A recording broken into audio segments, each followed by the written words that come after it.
السلام عليكم ورحمة الله وبركاته.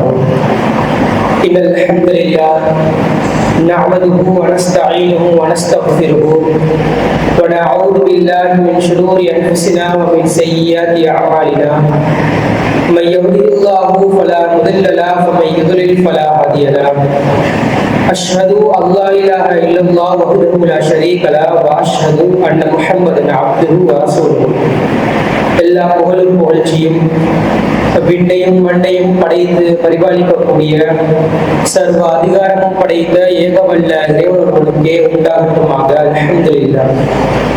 அல்லாஹ்வுடைய சாந்தியும் சமாதானமும் இந்த இஸ்லாமிய மார்க்கத்தின் சத்திய தூதர் எம் உயிரிலும் மேலான கண்மணி நாயகம் ஸல்லல்லாஹு அலைஹி வஸல்லம் அவர்கள் மீதும் அந்நபர்களின் வழிமுறைகளை அனுதினமும் பின்பற்றி வாழக்கூடிய அனைத்து முஸ்லிம்கள் மீதும் என்றென்றும் நின்று நிலவட்டுமாக.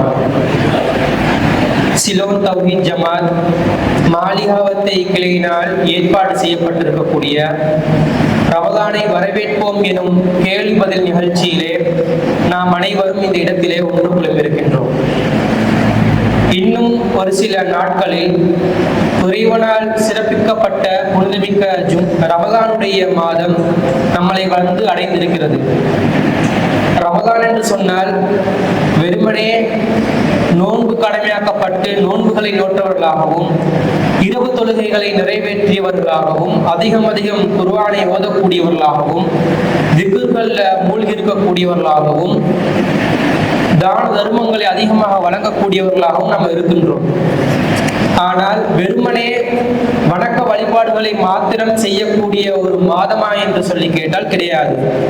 மாறாக இந்த ரமலான் மூலமாக அல்லாஹ் நம்மிடத்திலே ஏராளமான மாற்றங்களை ஏற்படுத்த விரும்புகின்றான்.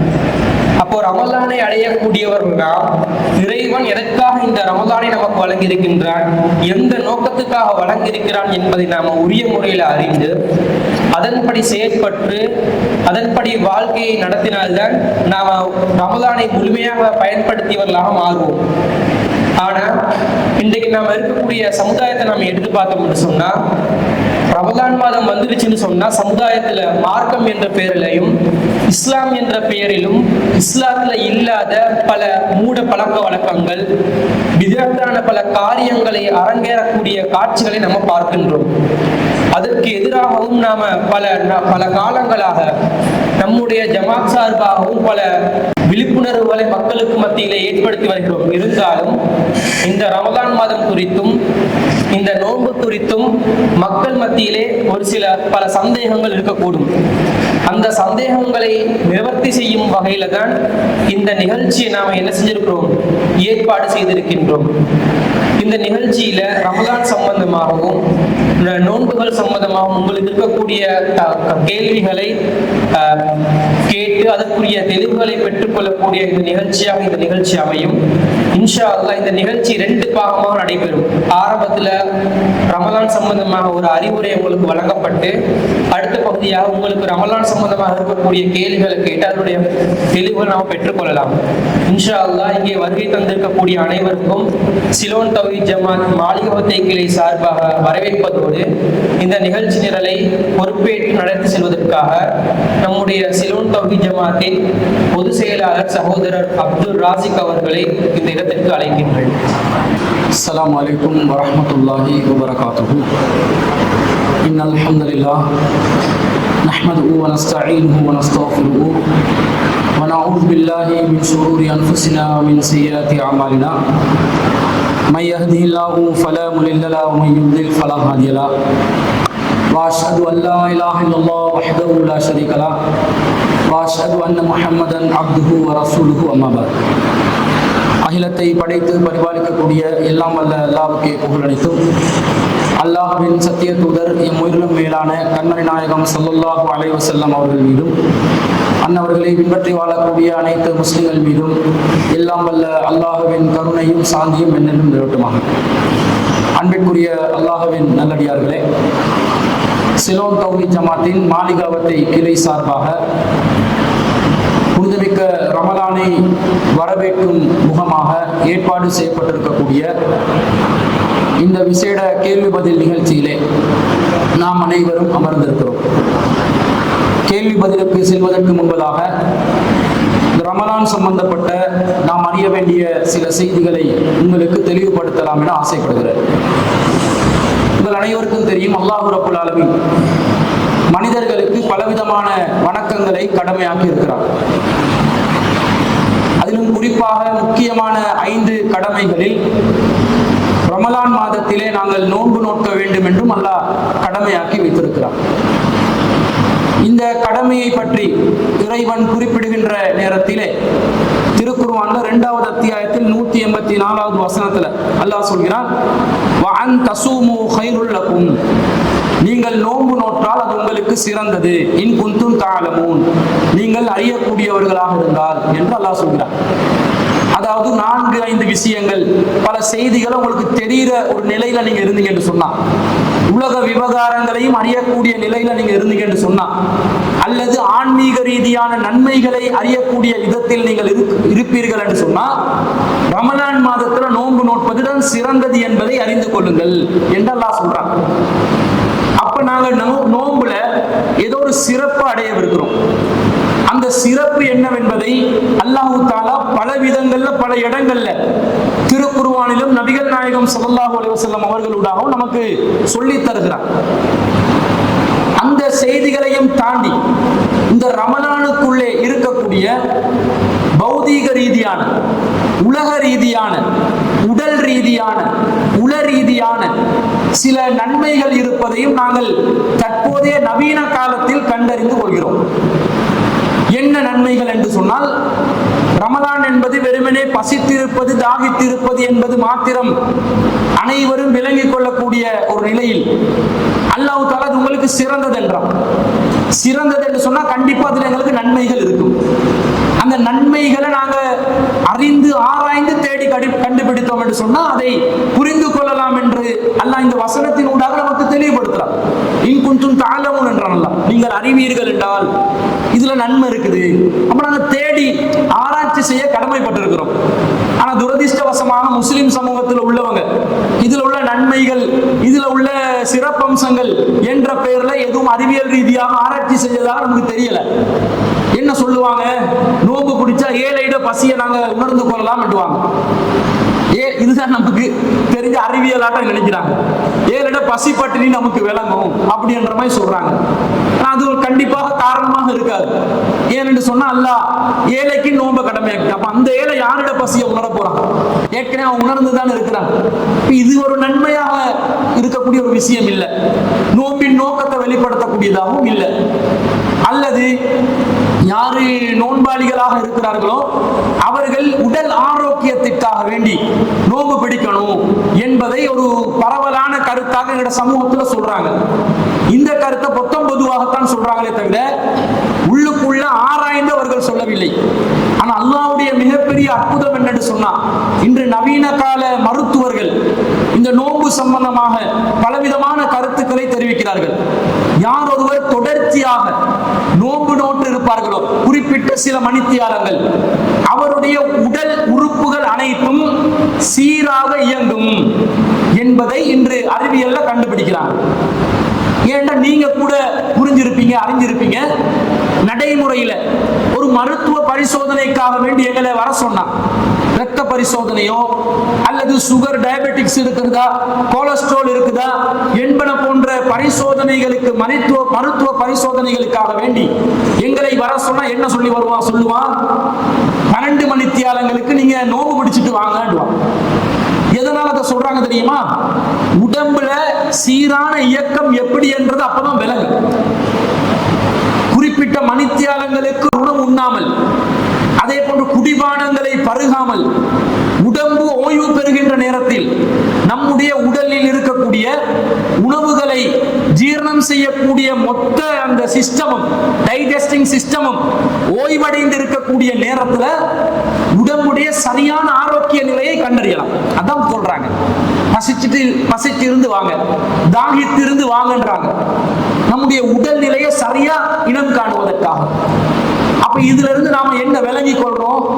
இந்த நோன்பின் ஊடாக பல பல காலங்களாக தொடர்ச்சியாக பலவிதமான உணவு வகைகளை உண்டு பலவிதமான பானங்களை பருகி உடம்புக்கு எந்த விதமான ஓய்வும் கொடுக்காத நிலையில் பழக்கப்பட்டவர்கள் குறிப்பிட்ட ஒரு மாதத்திலே குறிப்பிட்ட சில மணித்தியாலங்கள் முழுசா உணவுக்கு ஓய்வு கொடுக்கின்ற நேரத்தில் உடம்பு சீராக இயங்கக்கூடிய நிலையில் ஆரோக்கியத்தை தேக ஆரோக்கியத்தை பெற்றுக்கொள்ளலாம் என்பது இந்த நோம்பின் கிடைக்கக்கூடிய மிகப்பெரிய நன்மையாக நாங்கள் விளங்கிக் கொள்றோம். அப்ப இந்த நன்மை உடல் ரீதியான ஒரு நன்மை. இது அல்லாஹ் தஆலா நமக்கு இந்த நோம்பு மூலமா தந்திருக்கிறார் என்றது நாங்கள் விளங்கிக் கொள்றோம். அடுத்தது அல்லாஹ் என்ன சொல்றான், இந்த நோம்புல கிடைக்கக்கூடிய நன்மையில உள ரீதியான நன்மைகள் இருக்கின்றன. என்ன உள ரீதியான நன்மை என்று கேட்டால், நாங்கள் இறைவனுடைய கட்டளைக்காக வேண்டிதான் நோன்பு நோக்கிறோம். அந்த கட்டளையை இறைவன் எப்படி சொல்கிறான்? 2வது அத்தியாயத்துல 183வது வசனத்துல அல்லாஹ் சொல்லும்போது, யா அய்யுஹல்லதீன ஆமனு, நம்பிக்கை கொண்டவர்களே, குத்திப அலைக்குமுஸ் ஸியாம் கமா குத்திப அலல்லதீன மின் கப்லிக்கும், உங்கள் மீது நோன்பு கடமையாக்கப்பட்டுள்ளது உங்களுக்கு முன் சென்றவர்கள் மீது கடமையாக்கப்பட்டதை போன்று, லஅல்லக்கும் தத்தகூன், நீங்கள் இறையச்சம் உள்ளவர்களாக மாற வேண்டும். ஐயாமம் மஅதூதாத், அதற்காக வேண்டி சில நாட்கள் நீங்கள் குறிப்பிட்ட நாட்களில் நோன்பு நோக்கணும் என்றால், அப்ப இறையச்சம் உண்டாகுவதற்காக நோன்பு. இது உள ரீதியான ஒரு பரிசுத்தத்தை நமக்கு அல்லாஹ் ஏற்படுத்துறான். என்ன இறையச்சம், எப்படி அது ஏற்பட போகிறது? ஒரு மனிதன் மனிதனாக வாழ்வதற்குரிய அனைத்து விதமான கட்டளைகளையும் அல்லாஹ் திருக்குர்ஆன்ல நமக்கு வழங்கி இருக்கிறார். அந்த திருக்குர்ஆனுடைய கட்டளைகளுக்கு ஏற்றாற்போல் நபிகள் நாயகம் ஸல்லல்லாஹு அலைஹி வஸல்லம் அவர்கள் வாழ்ந்து வஃபாத்தாகி இருக்கிறார்கள். அப்போ ஒரு மனிதன் சிறந்தவனாக வாழ்வதற்கு, ஒரு மனிதன் நல்லவனாக வாழ்வதற்கு எது மனிதன் செய்ய வேண்டும், எதை ஒரு மனிதன் செய்யக்கூடாது என்பதுதான் இறைவனுடைய வேதத்தின் கட்டளைகளாக வழிகாட்டுதல்களாக இருக்கின்றன. அவற்றை கடைபிடிப்பதுதான் ஒரு மனிதனுடைய வாழ்க்கையை சீராக்கும், அவனுடைய உள்ளத்தை பக்குவப்படுத்தும், அவனுடைய மனசை ஆறுதல் படுத்தும். அடுத்தவனுக்கு தொந்தரவு இல்லாம, அடுத்தவனுக்கு சிரமம் இல்லாம, அடுத்தவனுக்கு முசீபத்தை காக்காம, எந்த இடையூறும் பண்ணாம, அடுத்தவன் பொருளாதாரத்தை சூறையாடாம, அடுத்தவனுடைய மானத்தை வாங்காம, அடுத்தவனுடைய வாழ்க்கைக்கு இடையூறாக இருக்காம ஒரு வாழ்க்கையை நாம் வாழும் பொழுது, பிறருக்கு தொல்லை இல்லாத, இன்னும் சொல்ல போனால் ஒரு படி தாண்டி பிறருக்கு நலம் நாடி வாழக்கூடிய ஒரு வாழ்க்கையை நாம் வாழுகின்ற நேரத்தில் நம்முடைய உள்ளத்துக்கு ஒரு ஆறுதல், ஒரு நிம்மதி, ஒரு சந்தோஷம் ஏற்படுகிறது இல்லையா? என்னதான் குற்றங்கள் செய்யக்கூடியவர்கள், கொலையாளிகள் என்று சர்வசாதாரணமாக கொலைகள் பெருகி கொண்டிருப்பதை பார்க்கிறோம். நீதிமன்ற வளாகத்துக்குள்ளே புகுந்து சர்வசாதாரணமா கொலை செஞ்சுட்டு போறான். பாதாள கோஷ்டி மீண்டும் என்ன செய்து தலையை தூக்குது. அப்ப இந்த நேரத்துல மனிதர்களுக்கு ஒரு அச்சமான நிலை ஏற்படுதா இல்லையா? மனசுக்கு ஒரு நிம்மதி இல்லாத ஒரு நிலை ஏற்படுதா இல்லையா? அடுத்தவன் நம்முடைய உயிரை வாங்குற நிலையில இருக்கிறான், நம்முடைய உயிருக்கு பாதுகாப்பு இல்லை, நம்முடைய பொருளாதாரத்துக்கு பாதுகாப்பு இல்லை, நம்முடைய பிள்ளைகளுக்கு பாதுகாப்பு இல்லை என்று நாம் கருதுகின்ற நேரத்தில் நம்முடைய உள்ளம் நிம்மதி அடையாது, சந்தோஷமா இருக்காது. அப்ப அந்த யாரெல்லாம் குற்றம் செய்கிறார்களோ அவர்களுடைய பார்வையில் எடுத்து பார்த்தாலும் மன சந்தோஷத்தோட அதை செய்ய மாட்டான். ஏதோ குறிப்பிட்ட குறுகிய லாபங்களை அடைந்து கொள்வதற்காக வேண்டி, ஒரு சில பைசாக்களுக்காக வேண்டி, காசு பணத்துக்காக வேண்டி செய்கிறார்களே தவிர அவர்களுடைய உள்ளங்கள் குறுகுறுக்கத்தான் செய்யும். குற்றவியல் விசாரணை பிரிவுகள்ல ஒரு குற்றவாளியை, சந்தேக நபரை விசாரணை செய்கின்ற நேரத்தில் அவனுடைய பிளட் பிரஷர் எப்படி இருக்குதுன்னு பார்ப்பான். சாதாரணமான நிலையில பதில் சொல்கிறார்களா, ஒரு பதட்டத்தோடு பதில் சொல்கிறார்களா என்று பார்ப்பார்கள். அதுல இருந்துதான் பொய் சொல்றாங்களா உண்மையை சொல்றாங்களான்னு கண்டறிவாங்க. இந்த பொய் சொல்லும் பொழுது ரொம்ப பதட்டம் ஏற்படும். உள்ளம் குறுகுறுத்த நிலையில் பதில்கள் வருகின்ற நேரத்தில் உள்ளத்தில் ஒரு பதட்டம் ஏற்படும். இதன் மூலமாக அந்த குற்றவாளிகளை இனம் காணக்கூடிய நவீன கருவிகள் எல்லாம் இன்னைக்கு கண்டுபிடிச்சு வச்சு பாதுகாப்பு துறை ஒரு விதமான முன்னேற்றத்தை நோக்கி சென்று கொண்டிருக்கிறார்கள். இதுல இருந்து என்ன விளங்குது? குற்றவாளிகளாக இருக்கக்கூடியவர்களுடைய உள்ளமும் குறுகுறுக்குது. கொஞ்ச நாள் அதுக்கு பழகிடுவான், அது வேற விஷயம். 1-2 செய்யும் போது ஒரு மாதிரியா இருக்கும், 4-5 ஆகும்போது அது எக்ஸ்பீரியன்ஸ், ஒர்க்கிங் எக்ஸ்பீரியன்ஸ் அவன் கரிக்குலம் வீட்டால போட்டுக்கொள்வான். பாதாள கோஷ்டில எக்ஸ்பீரியன்ஸா மாறிடும். அப்ப இதெல்லாம் என்ன காட்டுது? உள்ளம் நிம்மதி அடையதில்லை, பக்குவம் அடையதில்லை. அல்லாஹ் சொல்றான், நோம்ப பிடி, உங்க உள்ளத்துக்கு உள்ளத்துக்கு நிம்மதி கிடைக்கும், உன்னோட உள்ளம் பக்குவம் அடையும். அதுதான் இறையச்சம். நீ ஹலாலை பேணி வாழ்வாய், ஹராத்தை விட்டு விலகி வாழ்வாய். எப்படி? நோன்பு காலத்துல இறைவன் பார்த்து கொண்டிருக்கிறான் என்ற ஒரே காரணத்துக்காக வேண்டி நீ எப்படி உன்னுடைய ஹலாலான உணவை உனக்கு தடுத்து கொண்டாயோ, ஹராமான உணவை உனக்கு இன்னும் தடுத்து கொண்டாயோ, அதே போன்று அது அல்லாத காலங்களில், நோன்பு அல்லாத காலங்களையும் உன்னுடைய இந்த பக்குவம், இந்த பேணுதல், கட்டளைகளுக்கு அடிபணியும் தன்மை உன்னுடைய உள்ளத்திலே ஏற்பட வேண்டும். அதான் லஅல்லக்கும் தத்தக்கூன் என்று அல்லாஹ் சொல்கிறார். அப்ப நாங்க ஒரு நிம்மதியான வாழ்க்கை, அடுத்தவனுக்கு தொந்தரவு இல்லாத, இடையூறு இல்லாத, அடுத்தவன் நிம்மதியை சீர்குலைக்காத, இறைவன் நமக்கு ஹலாலாக்கியது நன்மையான காரியங்கள் தானே, அதை மட்டுமே செஞ்சு இறைவன் எது தொல்லையாக பிற மனிதர்களுக்கு ஆபத்தா இருக்குமோ, தனக்கும் இது ஆபத்தா இருக்குமோ அதெல்லாம் தடை செஞ்சிட்டானே, அந்த நஜீசுகள் அசுத்தங்கள் இருந்து நாங்கள் விலகியவர்களாக வாழக்கூடிய ஒரு அற்புதமான இன்பகரமான வாழ்க்கையை வாழலாம் என்பது இந்த நோம்பின் யதார்த்தத்தில் நமக்கு விளங்கக்கூடிய ஒரு உண்மையாக இருக்கிறது. இதை நபிகள் நாயகம் ஸல்லல்லாஹு அலைஹி வஸல்லம் அவர்களும் தெள்ளத் தெளிவான வார்த்தைகளில் நமக்கு தெளிவுபடுத்துகிறார்கள். சஹீஹுல் புகாரியில 1903வது செய்தியில பதிவு செய்யப்பட்டிருக்கிறது. மல்லம் யதஅ கௌல ஸூரி வல் அமல பிஹி ஃபலைஸ லில்லாஹி ஹாஜத்துன் ஃபீ அன் யதஅ தஆமஹு வ ஸராபஹு. யார் ஒருவன் வீணான பேச்சுக்களை விட்டு விலகவில்லையோ, வீணான காரியங்களை விட்டு விலகவில்லையோ, ஃபலைஸ லில்லாஹி ஹாஜத்துன் ஃபீ அன் யதஅ தஆமஹு வ ஸராபஹு, அல்லாஹ்க்கு எந்த தேவையும் இல்லை ஒருவன் தன்னுடைய உணவை விட்டும் தன்னுடைய குடிபானங்களை விட்டும் விலகி இருப்பதனால், தனக்கு தடுத்துக் கொள்வதனால் எந்த தேவையும் அல்லாஹ்க்கு இல்லைன்னு அல்லாஹ் சொல்றான். அப்ப நோன்புட நோக்கம் என்ன? நீ நோன்பு நோற்று இருந்தால் வீணான காரியத்தில் ஈடுபடக்கூடாது, வீணான செயற்பாடுகள் இருக்கக்கூடாது, வீணான பேச்சுக்கள் இருக்கக்கூடாது. இப்ப பக்குவப்படுத்துதா? நம்முடைய நாம பக்குவப்படுத்துதா? எப்ப நாவு பக்குவம் அடையும் என்றா உள்ளம் பக்குவம் அடைந்தால் தான்.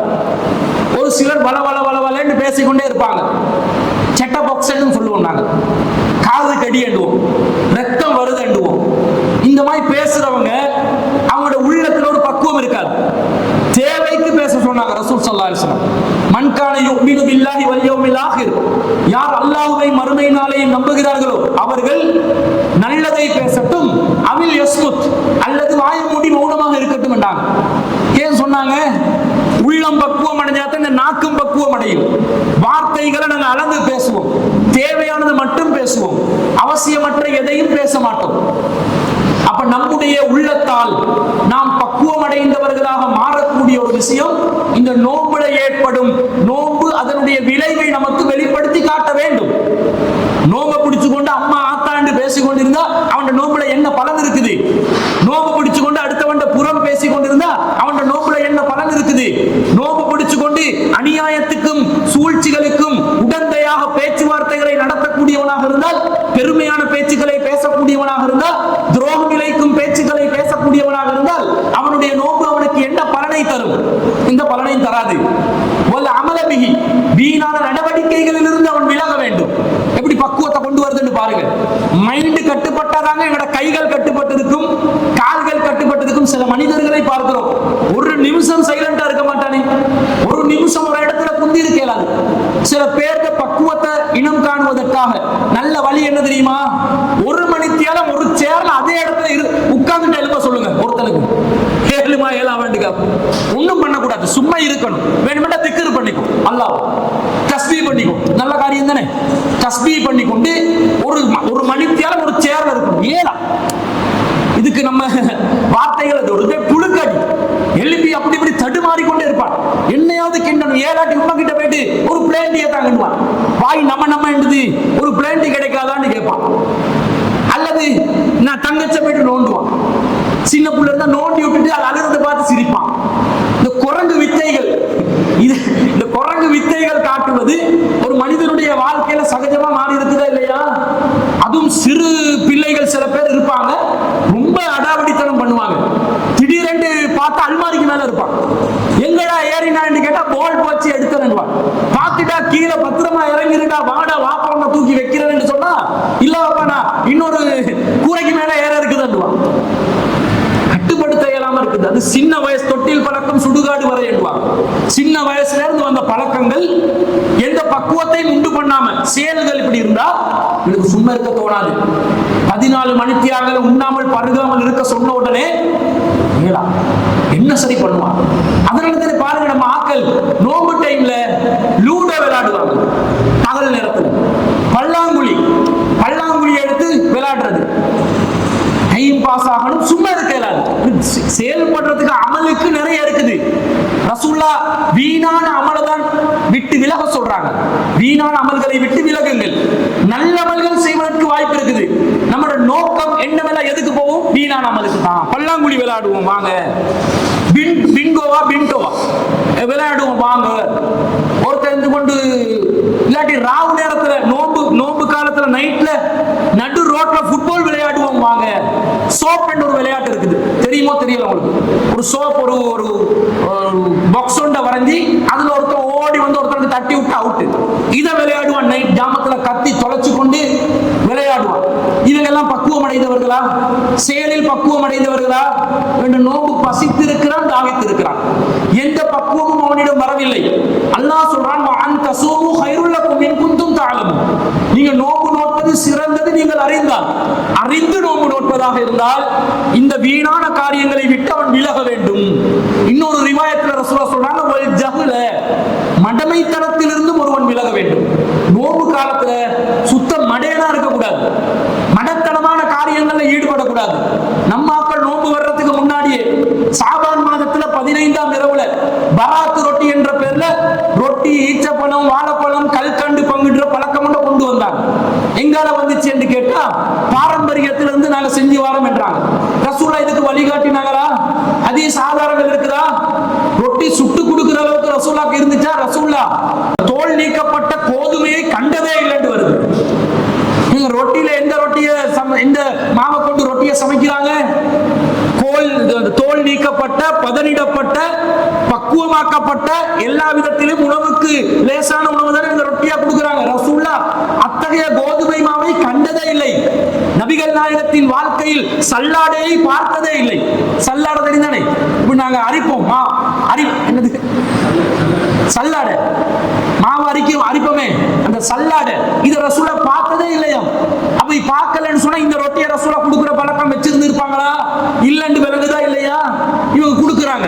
அது மட்டுமா, நோன்பு காலத்துல நிறைய மூட பழக்க வழக்கங்கள், மௌட்டிகங்கள் நிறைய கிடக்கிறத பார்க்கிறோம். தொழுகை எடுத்துக்கொண்டாலும் இரவு தொழுகையில வேகமாக தொழக்கூடிய காட்சிகளை பார்க்கிறோம். எக்ஸ்பிரஸ் கோச்சி மாதிரி தொழுக போகும். அது சரி, ஒரு வகையில சரி ஏதாவது பண்ணி அது அனுமதிக்க முடியாது. தொழுகிறோம் என்ற பேர்ல கோழி குத்துற மாதிரி தொழ வேண்டாம் என்று ரசூலுல்லாஹ் தடுத்து விட்டார்கள். ஆனா இந்த நோம்பை பிடிச்சு கொண்டு என்ன பண்ணுவாங்க தெரியுமா? நோம்பை பிடிச்சி எச்ச விழுங்க விட மாட்டாங்க. எங்கட எச்சி நாங்க விழுங்கினா என்ன ஆக போகுது? அது காரி அந்த சளியை விழுங்கலாமான்னு கேட்டா சளி பொதுவாகவே விழுங்க கூடாது தானே. சளி எப்ப வெளியே வருதோ, காரி வருதோ, அதை வெளியே துப்பிடணும். அதை புழுங்கி டேஸ்ட் பண்ணி சாப்பிடுறதுக்கு அது சர்பத்தா திருப்பி புல்டோ டொஃபியாது சளியை எடுத்து ருசிச்சு சாப்பிடுறதுக்கு அதை வெளியே தான் கக்கி போடணும். அது சரி தப்பி தவறி ஒருத்தனுக்கு மிஸ் ஆகி போச்சு, வெளியே எழுப்பி போறதுக்கு மாச்சலன்னு ஒருத்தன் விழுகிட்டான். நோம்பு கலாவாகுமா? கலாவாகாது. இவன் நோம்பு பாத்தியில் ஆகிருமன்றான். இது மட்டுமா? என்ன பண்றாங்க தெரியுமா? சில பேரு பாதி நோம்பு, அரை நோம்பு, சுபோல இருந்து 12 மணி வரை காட்டுல ஒரு நோம்பு பிடிப்பாங்க. பாதி நோம்பு என்று சொல்லு, அரை நோம்பு. இந்த அரை வௌத்து நோம்புக்கு இஸ்லாத்துல ஏதாவது அங்கீகாரம் இருக்குதா? இஸ்லாம் நோம்பை இப்படியா பிடிக்க சொல்லிச்சு? அல்லாஹ் தஆலா சொல்றான், பிறகு அவர்கள் நோம்பை இரவு வரைக்கும் நீடித்துக் கொள்ள வேண்டும் என்று அல்லாஹ் சொல்கிறான். இரவு வரை காட்டும், ஃபஜ்ர்ல இருந்து இரவு வரை காட்டும் நோம்பு இருக்கணும். பாதி நோம்பு லுஹர் வரை காட்டும். சில பேர், என் மகள் 14-15 வயசு குமரப்புள்ளதான், டியூஷன் கிளாஸுக்கு போகணும், அவங்க ரொம்ப கஷ்டம், ஸ்கூல்ல ஸ்போர்ட்ஸ் மீட் வேற வச்சிருக்காங்க, அதனால பாதி நோம்பு, லுஹருக்கு நோம்பு திறக்கிறது. இது ஒரு மூட நம்பிக்கையா இல்லையா? இப்படி மார்க்கத்துல சட்டம் இருக்குதா? இல்ல. சில பேர் நோம்பு காலங்கள்ல பகல் நேரத்துல குளிக்க வேணாம், குளிச்சா நோம்பு பறி போயிரும் என்றுவாங்க. ஏனென்றா உடம்புல நிறைய துவாரங்கள் இருக்குது, அந்த துவாரங்களால தண்ணீர் உள்ளே சென்றால் நோம்பு கலாவாகிரும் என்றான். அந்த துவாரங்களால தண்ணீர் செல்வதா இருந்து நோம்பு கலாவாவதாக இருந்தால் இவன் நினைக்கிறான் தலைக்கு ஊத்தினா தலையில இருக்கிற துவாரத்தால மட்டும்தான் தண்ணி போக வேண்டியது. ஐவேளை தொழுகணுமா இல்லையா? நாங்க தொழுறதுக்கு உழு செய்யணுமா இல்லையா? உழு செய்யும் போது அந்த உடம்புல இருக்கக்கூடிய ஏனைய துவாரங்களால தண்ணி போகுமா இல்லையா? போகத்தான் செய்யும். அப்படி துவாரங்களால தண்ணி போகும்போது ஒருத்தன் நல்லா குளிக்கிறான் பகல்ல நோம்புல, குளிச்ச உடனே அவனுக்கு உன்னுடைய தலை துவாரத்தால் தண்ணீர் சென்று விட்டது, நீ நோம்பை முறித்து விட்டாய் என்று அவன் சொன்னா, இந்த பசியா போச்சு, குளிச்சதுனால பசி போச்சா, தாகம் போச்சா, குளிச்சா பசி போகுமான்னு கேட்கிறேன். இன்னும் பசி கூடும் இல்லையா? குளிச்சா பசி கூட செய்யுமே தவிர பசி போகாது. ஒருத்தர் நல்லா குளிச்சுட்டு வந்து நல்ல தண்ணி தாகமா இருந்துச்சு, குளிச்சுட்டு வந்துட்டு தண்ணி தாகம் போயிருச்சுன்னு சொல்லுவானா? சொல்ல மாட்டான். காரணம் என்ன தெரியுமா? தண்ணி இங்கால போனாதான் தாகம் போகும். நீங்க மேலுக்கு செலுத்தி இன்ஜெக்ஷன் வழியா தண்ணி அனுப்பினீங்கன்னு வைங்க, அப்படி அனுப்பினாலும் உங்களோட வயிறு நிறைஞ்ச மாதிரி ஒரு ஃபீலிங் வரும், ஆனா அந்த தாகம் தீர்ந்த உணர்வு எல்லாம் வராது. அதுக்காக மேல துவாரங்களால் தண்ணீர் செல்வது பரவாயில்லைன்னு சொல்லி இன்ஜெக்ஷனை போட்டு சேலை நேர்த்தி கொண்டு இருக்கிறார். அப்படி ஏத்தினா என்ன அர்த்தம் இருக்குது? நோம்பு பிடிக்க சேலை நேர்த்துறவனுக்கு அதுக்கு நோம்பு கடமைன்னு கேட்கிறேன். அவன் நோயாளி, வேற நாள் தானே நோம்பு பிடிக்கணும், அவன் வேற நாள்ல குடிச்சிருக்கணும். இப்ப இந்த மூட நம்பிக்கை இவனுக்கு தண்ணி குளிக்க கூடாது, இவன் இரவுல குளிக்கவும் மாட்டான், பகல்ல குளிக்கவும் மாட்டான், நோம்பாளி பரிசுத்தமாகி வருவான் என்று பார்த்தா சுத்தமாகவே அவனுடைய உடம்புல அசுத்தம் நிறைந்த நிலையில் ரொம்ப பக்கத்துல நெருங்க முடியாத நிலையில இருப்பான். சில பேர் பல்லு தீட்ட மாட்டாங்க நோம்பு பிடிச்சு. பல்லு தீட்டலையான்னு கேட்டா இல்லைன்னுவார். ஏனென்றா கஸ்தூரி வாசம் இல்லாம போயிடும் வாயிலிருந்து வார். ரசூலுல்லாஹ் சொன்னாங்க, நோம்பாளிட வாயிலிருந்து கஸ்தூரி வாடை வரும் என்றான். சரி, நீங்க நோம்பு பிடிச்சு பல்ல தீட்டாம வாய ஹாண்டி இப்ப திறந்து காட்டுங்க, கஸ்தூரி வாசம் வருமா? பக்கத்துல இருக்கிறவங்க அப்படியே டெட் பாடி ஆகிடுவான். அவ்வளவு துர்பாடு வருமா இல்லையா? ஏண்டா சாப்பாடு இல்லாத நேரத்தில் வயிற்றுல என்ன செய்யும்? அந்த உறுப்புகள் எல்லாம் ஓய்வடைஞ்சு கேஸ் வெளியேற்ற பார்க்கும். கேஸுகள் ரெண்டு இடத்தால வெளியாகும், ஒன்று வாயால, ஒன்று பேக் சைடால வந்துடும். ரெண்டு கேஸும் டேஞ்சர் தான். முன்னால கேஸ் வந்தாலும் டேஞ்சர் தான், பின்னால கேஸ் வந்தாலும் டேஞ்சர் தான். அதனால பின்னால கேஸ் விட்டுறவன் கண்டிப்பா சபையில விடக்கூடாது. சபையில இருந்து வெளியே போயிட்டு என்னால அடுத்தவனுக்கு தொந்தரவு வந்துடும். என்ன, இஸ்லாம் என்பது பிறர் நலன் நாடுவது தானே. அதுல மிக முக்கியமான ஒரு நலம், என்னுடைய துர்வாடை அடுத்தவனுக்கு கொடுத்துடக்கூடாது. அடுத்தவனுக்கு துர்வாடையை கொடுத்து அவனை மூர்ச்சியிலிருந்து விழ வச்சு அவன் தேக ஆரோக்கியத்துக்கு என்னால் பாதிப்பு வரும் என்றால் அந்த கேஸ் வாயுவை நான் வெளியாக்காம இருந்து எனக்கு நோய் வந்துடும். சபையில வெளியாக்கும், கொஞ்சம் ஓரமா போய் வெளியாக்கிறோம். பசிக்கு இருக்கும் போது நிறைய கேஸ் வெளியாகும், வாயாலையும் வரும். அந்த கேஸ் விட்டு பாருங்களேன், ரொம்ப வாடையா இருக்கும். இவன் பல்லையும் துளக்காம இருந்து அந்த கேஸ் கஸ்தூரி மனம் கமலுகிறது, அனைவரும் அந்த நறுமணத்தில் மிதங்குங்கள் என்றா மிதங்கி போவான். ஆக்சிடென்ட் ரோட்ல தான் இருப்பாங்க. அப்ப என்ன அர்த்தம்? அது அல்லாஹ்விடத்தில் அல்லாஹ்வை கண்ணியமாக ஆக்குகிறார். இந்த மூட நம்பிக்கையால பல் துளக்க மாட்டான். கேட்டா அது எப்படி பல் துளக்கிறது? எச்சி, அந்த பல் துளக்கும் போது டூத் பேஸ்ட் உடைய அந்த சுவை நம்முடைய நாவு உணருமா இல்லையா? அதனால பல் துளக்க முடியாது என்றான். இப்படி எல்லாம் ஃபத்வா கொடுக்குறாங்க. சூஃபியாக்கள் எல்லாம் இப்படி சொல்லி இருக்கிறாங்கன்னு சொல்லி தரீக்கத்துகள்ல இந்த மாதிரி ஃபத்வாக்கள் கொடுத்து, தரீக்கத்துல எத்தனை பேர் பல் துளக்காம இருக்கிறாங்கன்னு நமக்கு தெரியல. இந்த மாதிரி ஃபத்வாக்கள் இருப்பது நமக்கு தெரியும். இத பாக்குறோமா இல்லையா? பாக்குறோம். நான் கேட்கிறேன், நோம்பு காலத்துல ரசூல் ஸல்லல்லாஹு அலைஹி வஸல்லம் அவர்கள் ஐவேளை தொழுகை நமக்கு விதிவில காட்டினாங்களா? நீ நோம்பு பிடிச்சி தொழுதுறாதே. ரசூல் ஸல்லல்லாஹு அலைஹி வஸல்லம் என்ன சொன்னாங்க? நோம்பு காலத்துல நாங்க தொழணும். நோம்புல எல்லாம் விதிவிலக்கில தொழுகையில தொழுகும் போது என்ன சொன்னார்கள்? பல் துலக்குமாறு சொன்னார்கள். என்னுடைய சமூகத்துக்கு சிரமம் இல்லாவிட்டால் ஒவ்வொரு தொழுகையின் போதும் பல் துலக்குவதை நான் கட்டளையிட்டு இருப்பேன் என்றாங்க ரசூலுல்லாஹ். ரசூல் ஸல்லல்லாஹு அலைஹி வஸல்லம் அவர்கள் பல் துலக்குவார்கள், வுளூ செய்வார்கள் என்று வரும். தொழுவதற்கு முன்பதாக ரசூல் ஸல்லல்லாஹு அலைஹி வஸல்லம் அவர்கள் செய்யும் மிக முக்கியமான அமல் என்ன? பல் துலக்குவது. அது உளுவின் ஒரு அங்கம் அல்ல, அது பிரத்யேகமான ஒரு வணக்கம். பல் துலக்குவது ஒரு வணக்கம், நபிகள் நாயகம் செய்திருக்கிறார்கள். அது ஒவ்வொரு தொழுகையிலும் நாங்கள் செய்ய வேண்டும். அப்ப ஒவ்வொரு தொழுகையிலும் என்றா இதையும் குண்டக்க மண்டக்க புரியுது. நம்ம எல்லாம் குண்டக்க மண்டக்க தானே புரியுது. தலை எது வால் எதுன்னு புரியுது. வால் தலைன்னு மாத்தி தான் சொல்றது எல்லாத்தையும். பல் துலக்கிறது ஒவ்வொரு தொழுகையிலும் ரசூலா கட்டளை இட்டாங்கன்னு சொல்லி சில பேர் என்ன பண்ணுவாங்கன்னா, சஃப்ல மிஸ்வாக் குச்சி எடுத்து இப்படி பல்ல தீட்டுவான். தீட்டின பல்லுல எச்சி வந்திருக்கும். இது என்ன செய்யறது? துப்பணுமா இல்லையா? துப்ப மாட்டான், விழுங்குவான். என்ன ஆரோக்கியம், என்ன சுத்தம். அத்துஹூரு நிஸ்ஃபுல் ஈமான். சுத்தம் என்பது ஈமான்ட பாதி.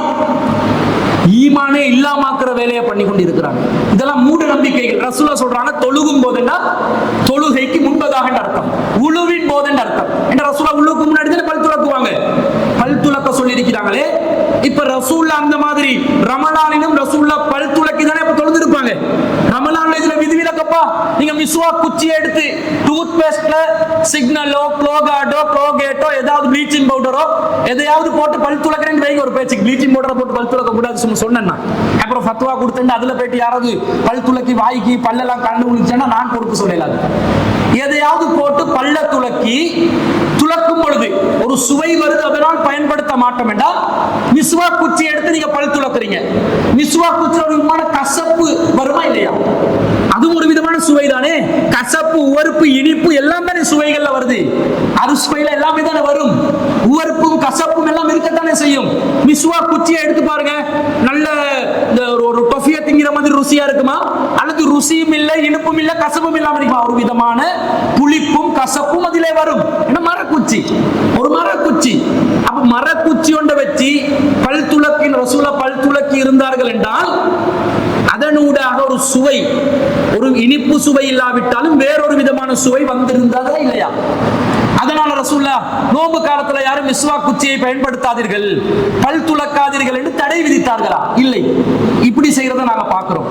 அடுத்தது நிறைய சில பேர் நோன்பு பாத்திலாகும், நோன்பு பாத்திலாகும், நோன்பு பாத்திலாகும் என்று கண்டு நின்ற காரியங்களுக்கு எல்லாம் நோன்பு பாத்திலாகும் என்று சொல்லி பயணத்துல போவாதே, அது பண்ணாதே, இது பண்ணாதே, நீ அல்லாஹ் குர்ஆனை ஓதி கொண்டுதான் இருக்கணும், நீ சும்மா உலக செய்தியை பார்த்துறாதே, நோன்பு தொலைஞ்சு போயிடும் என்றெல்லாம் சொல்லி சமூகத்தை வழிகெடுப்பதை பார்க்கிறோம். இது நோன்புல உள்ள நன்மை அல்ல. இந்த மடத்தனத்தை விட்டு நாங்கள் வெளியே வர வேண்டும்.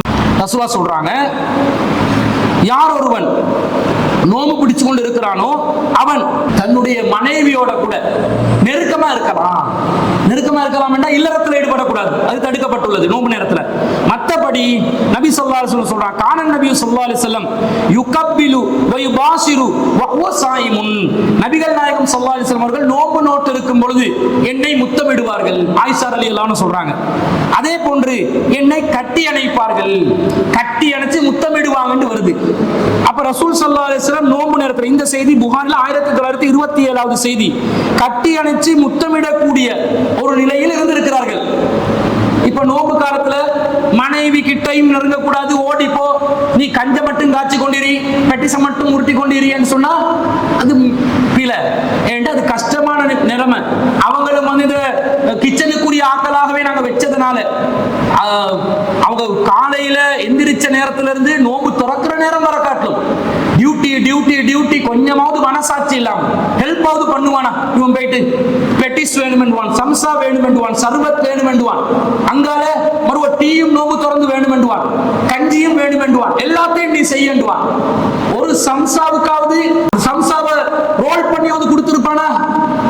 ஒரு பெட்டிஸ வந்து அச்சில போட்டு நசுக்கி மனைவிக்கு ஹெல்ப் பண்ணிருப்பானா? அது பொரிச்சுதான் எடுத்திருப்பானா? எதையும் பண்ண மாட்டான், வேணும் வேணுமென்றுவான். ரசூலை இப்படி கொடுமைப்படுத்தல, ஹெல்ப் பண்ணி தான் இருந்திருக்கிறாங்க. என்ன செஞ்சிருக்கிறாங்க? நோம்பு நேரத்துல கட்டி அணைச்சி முத்தமிட்டு ரொம்ப பாசமா இருந்திருக்கிறாங்க. இந்த மாதிரி இருக்கணுமா இல்லையா? மனைவி விட்டு தூரமாக இருக்கணும் என்றது இல்ல. இது இன்னொரு விஷயத்தையும் பார்க்கணும். இத நபி ஸல்லல்லாஹு அலைஹி வஸல்லம் அவர்கள் யாருக்கு அனுமதித்தார்கள் என்று பார்க்கணும். ஒரு மனிதர் அன்ன ரஜுலன் ஸஅலன் நபிய ஸல்லல்லாஹு அலைஹி வஸல்லம் அனில் முபாஷரத்தி லிஸ்ஸாயிமி, ஒரு மனிதர் நபிகள் நாயகம் ஸல்லல்லாஹு அலைஹி வஸல்லம் அவர்களிடம் வந்து நோம்பாளியாக இருந்து மனைவியை கட்டியணைப்பது சம்பந்தமாக கேட்டார்கள். ஃபரஹஸலஹு, ரசூல் அவருக்கு அனுமதித்தார்கள். வஅதாஹு ஆகர், இன்னொருவர் வருகிறார். ஃபஸஅலஹு, அவர் கேட்கும்போது ஃபனஹாஹு, அவருக்கு ரசூலா வேண்டாம் என்றார்கள். என்ன இது ரசூலா ஏன் ஒருத்தருக்கு அனுமதிச்சு ஏன் ஒருத்தருக்கு வேண்டாம் என்றாங்கன்னு பார்த்தா, ஃபைதல்லதி ரஹஸலஹு ஷேஹுன், யார் வந்து ரசூலா யாருக்கு ரசூலா அனுமதி கொடுத்தார்களோ அவர் ஒரு ஷேகா இருந்தார். ஷேகண்டா வயோதிபராக இருந்தார். வல்லதி நஹாஹு ஷாபுன், யாருக்கு ரசூலா தடை செஞ்சாங்கண்டா இளைஞருக்கு தடை செய்தார்கள். இளைஞன் கட்டி அணைக்கிறது முத்தமிடுறதோட நின்று கொள்ள மாட்டான், அதை தாண்டிடுவான், நோம்பு பாத்திலாகிரும் என்பதனால இளைஞனுக்கு வேணான்னுட்டு ரசூலுல்லா வயோதிபர்களுக்கு அனுமதி கொடுக்குறாங்க. இப்ப ரசூலுல்லா இளைஞர்களுக்கு வேணாண்டாங்க. அங்க யாரு ரசூல் ஸல்லல்லாஹு அலைஹி வஸல்லம் அணைச்சு கொண்டது? மனைவி ஆயிஷா ரலியல்லாஹு, ஒரு யுவதி தானே அவங்களும், அவங்க சின்ன வயசுல தானே இருந்தாங்க. ஏன் ரசூலுல்லா ஆணை குறிச்சு இந்த சட்டத்தை சொன்னாங்கன்னு பார்க்கணும். இல்லறத்தை தீர்மானிப்பவன் ஒரு ஆண் தான். ஒரு பெண் என்னதான் உணர்ச்சி வசப்பட்டாலும் இல்லறத்துல அவங்க தீர்மானிக்க முடியாது. ஆண் இஷ்டப்பட்டாதான் இல்லறம் தீர்மானமாகும். அதுல நபி ஸல்லல்லாஹு அலைஹி வஸல்லத்தை பத்தி அறிவிக்கிறாங்க. ரசூல் ஸல்லல்லாஹு அலைஹி வஸல்லம் அவர்கள் தன்னுடைய உணர்வுகளை அதிகமாக கட்டுப்படுத்தக்கூடியவர்களாக இருந்தார்கள். உணர்வை கட்டுப்படுத்துவாங்க ரசூல் அப்படி கண்ட்ரோல் இருந்தாங்க. மைண்ட் கண்ட்ரோல் இருந்ததுனால கட்டி அணைக்கிறதோட முத்தமிடுறதோட என்ன செஞ்சாங்க, நிறுத்தி கொண்டாங்க. அப்ப இந்த மாதிரி சலுகைகளும் நோம்புல இருக்கிறதுன்றதை விளங்கி, இந்த மாதிரி நன்மைகள் இருக்கிறத விளங்கி நாங்க நோம்பு நோக்கணும். இன்னொரு அறிவிப்புல ரசூல் ஸல்லல்லாஹு அலைஹி வஸல்லம் சொல்றாங்க, நீங்க யாராவது நோம்பு நோற்று கொண்டிருக்கிறீர்கள், ஒருத்தன் உங்களோடு சண்டை பிடிக்க வர்றான், ஃபல்யகுல் இன்னி சாயிமுன் மர்ரத்தைன், அவர் சொல்ல வேண்டும் நான் நோம்பாளி என்று 2 தடவைகள் சொல்ல வேண்டும் என்று ரசூலுல்லாஹ் சொல்றாங்க. நோம்புல உள்ளம் கட்டுப்படுத்திக் கொள்ற மாதிரி பாருங்க, வீணான காரியங்களை கட்டுப்படுத்திக் கொள்ற மாதிரியே பாருங்க ரசூலுல்லாஹ் எப்படி சொல்லி தர்றாங்க. யாராவது சண்டை பிடிக்க வந்தா இஸ்லாமிய மார்க்கம் என்ன சொல்லுது, வேணான்னு அவனை தடுத்துறணும். மீறி அவன் அடிச்சானண்டா அவனுக்கு திருப்பி அடிக்கலாம். அவன் எந்த அளவுக்கு நம்மளை காயப்படுத்தினானோ அந்த அளவுக்கு அவனை காயப்படுத்தலாம். இஸ்லாமிய அரசாங்கம் இருந்து அரசாங்கத்துக்கிட்ட ஒப்படைக்கணும், நாங்க கையில் எடுக்கக்கூடாது சட்டத்தை. இதானே பொதுவான விதி. ஆனா இலங்கை நாட்டுல அடிச்சவனுக்கு அடியெல்லாம் சொல்ல மாட்டான், போலீஸுக்கு வந்து புகார் செய்யணும் தான் சொல்லுவான். அப்ப ரசூல் ஸல்லல்லாஹு அலைஹி வஸல்லம் இந்த சமூகத்துக்கு என்ன சொல்லி கொடுக்குறாங்க, நோம்பு பிடிக்கிற நேரத்துல ஒருத்தவனுக்கு அடிக்க வந்தா நீ என்ன சொல்லணும், நான் நோம்பாளி, உனக்கு திருப்பி அடிக்கிறதுக்கு உனக்கு உரிமை இருந்தாலும் நீ உன்னை உள்ளத்தை கட்டுப்படுத்திக் கொள்ள வேண்டும். அதுக்காக ஒருத்தன் கத்தி எடுத்து குத்துறதுக்கே வரான், கத்தி முனையில துப்பாக்கி முனையில வந்து வைக்கிறான். அந்த நேரத்துல நான் நோம்பாளி என்றா கதை முடிஞ்சிடும், அவ்வளவுதான், கோவிந்தான்னு போக வேண்டியதுதான். அந்த நேரத்துல அது இடம் பொருள் லெவல கவனிக்கணும், அந்த நேரம் இல்ல. இப்ப ரசூலுல்லாஹ் பத்ர் போர் செஞ்சாங்க, எப்படி செஞ்சாங்க, நோம்பு பிடிச்சுதானே செஞ்சாங்க, போரே செஞ்சிருக்கிறாங்களே. அப்ப பத்ர் போர்ல போயிட்டு எதிரிகள் அடிக்கும் போது இன்னி சாயிமுன் என்று சொல்லிக் கொண்டிருந்தாங்களா, நஹ்னு சாயிமுன், நாங்கள் நோம்பாளிகள் சொல்லிக் கொண்டிருந்தாங்க இல்ல. அப்ப எவனாவது வீணா வம்புக்கு வந்து அவனை தடுத்து நிறுத்தாவிட்டால் நாம் அனைவரும் அழிந்து விடுவோம் என்ற ஒரு நிலை வந்தால் என்ன செய்யலாம், இந்த தடை நீங்கிடும். இந்த மாதிரி ஒரு பல நன்மைகளை, உடல் ரீதியாக நன்மையை தருது, நமக்கு தேக ஆரோக்கியத்தை நோம்பு தருது, உள ரீதியாக நன்மையை தருது, நல்லதுல ஈடுபட்டு தீயதுல இருந்து விலகிக் கொள்ளக்கூடிய பக்குவத்தை தருது, அதே போன்று நம்முடைய செயற்பாடுகளை பக்குவமாக்குது. இந்த மாதிரி உடல் உள செயற்பாடுகள் அனைத்தையும் பக்குவம் படுத்தக்கூடிய தன்மை நோம்புக்கு இருப்பதனாலதான் அல்லாஹ் சொல்றான், நீங்க நோம்பு பிடிச்சா உங்களுக்கு நல்லது, இன் குன்தும் தஅலமூன், நீங்கள் அறியக்கூடியவர்களாக இருந்தால் என்று அல்லாஹ் சொல்கிறான். அந்த மாதிரி ஒரு சிறப்பான நோம்பாக இந்த நோம்பை நாங்க ஆக்கிக்கொள்ளணும். புரிஞ்சு விளங்கி சட்ட திட்டங்களை அறிஞ்சி அந்த நோம்புல நாங்க எதை செய்யணும் எதை செய்யக்கூடாது என்றதை விளங்கி இறையச்சத்தை வளர்த்து அந்த நோம்புல கிடைக்கக்கூடிய நன்மைகளை கூடுதலான முறையில் அடைந்து ஒரு சிறப்பான நோம்பாக இந்த வரும் ரமலானை நாங்கள் ஆக்கிக் கொள்வோம் என்று சொன்னால் அல்லாஹ் நமக்கு விதித்த அனைத்து நன்மைகளையும் நோம்பிலே நாங்கள் அடைந்து கொள்ள முடியும் என்பதை கூறிக்கொண்டு என்னுடைய அறிமுக உரையை நிறைவு செய்து கொள்கிறேன். உங்களுடைய கேள்விகளுக்கான வாய்ப்புகளை வழங்கிவிட்டேன். 2 கேள்வி இருக்குது, என்ன கேட்குறேன். முதலாவது கேள்வி என்னன்னு சொன்னா, இப்போ ஒருத்தருக்கு நோன்பு கால இரவுல பெருந்தொடக்கு வந்துருச்சு, அது எப்படி 2 வகையில வரும்னு தெரியும். அதுக்கு முதல்ல வந்து அவர் சஹருக்கு முதல்ல அல்லது சஹருக்கு போகிற சுப தொழுகைக்கு முந்தையோ அவர் குளிச்சு கொள்ளணும். சப்போஸ் அவர் குளிக்க முடியாத சூழ்நிலை வந்துருச்சுண்டா, அதாவது இந்த குளிர்காலங்கள்ல, இப்ப குளிர்காலம் இல்லதான், அந்த குளிர்காலங்கள்ல அதுக்குரிய சட்டம் என்னது? சரி, ஏன்னா அம்ர் இப்னு ஆஸ் ரலியல்லாஹு ஒரு சம்பவம் மட்டும் அவர் தொழுகை நேரத்துல குளிக்காம தயவு செஞ்சு தொழுவிச்சுக்கிறாரு.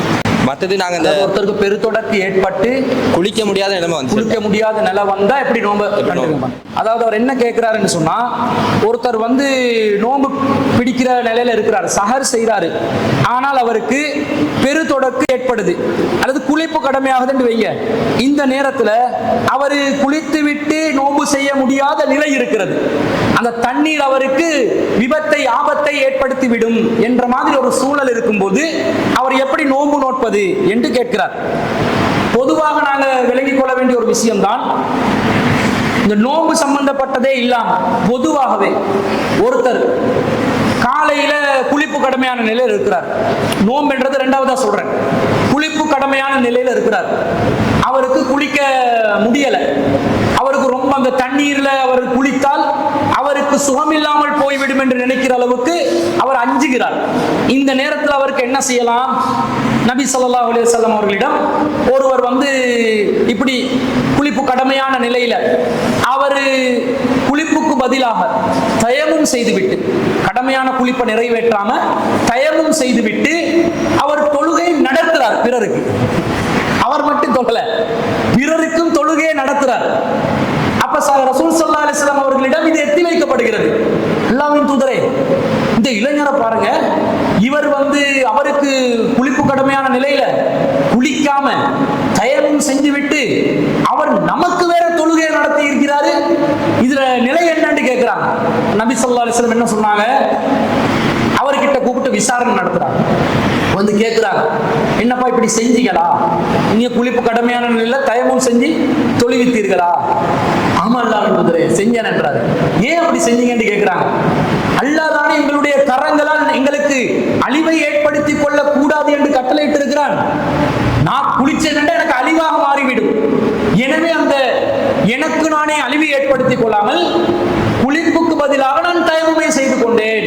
உளுவுக்கு பரிகாரமாக தயமம் செய்து கொள்வதை போன்று நான் குளிப்புக்கு பதிலாக தயமம் செய்து கொண்டேன் என்று அந்த இளைஞர் பதில் சொல்கிறார். அப்ப ரசூல் ஸல்லல்லாஹு அலைஹி வஸல்லம் அவர்கள் அதை அனுமதிக்கும் விதத்தில், அங்கீகரிக்கும் விதத்தில் சிரித்தார்கள் என்று ஒரு செய்தியை நாங்கள் பார்க்கிறோம். அப்ப பொதுவாக நோன்பு மட்டும் இல்லாமல் நோன்பு அல்லாத காலங்களில் கூட கடமையான குளிப்பு இருக்கக்கூடிய நிலையில சுபஹு தொழுகைக்கு ஒருவர் தயாராகுகின்ற நேரத்தில் குளிப்பதற்கு அவர் அஞ்சினால், தண்ணீருக்கு அஞ்சினால், தண்ணீரால் அவருக்கு பயம் ஏற்பட்டால், அவர் அழிந்து விடுவார் என்ற ஒரு நிலை ஏற்பட்டால் குளிப்புக்கு பதிலாக அவர் என்ன செய்ய வேண்டும்? அந்த உறுப்புகளை கொஞ்சம் கழுவிக்கொள்ளணும். கழுவிட்டு தயமும் செய்து கொண்டு அவர் என்ன செய்யலாம்? தாராளமா தொழலாம் இருக்குது. இப்ப அவர் இன்னொன்று மிக்ஸ் பண்ணி கேட்கிறாரு. இப்ப நோம்பு நேரத்துல குளிப்பு கடமை, குளிக்க முடியாத நிலை, என்ன செய்யறேன்னு கேட்கிறாரு.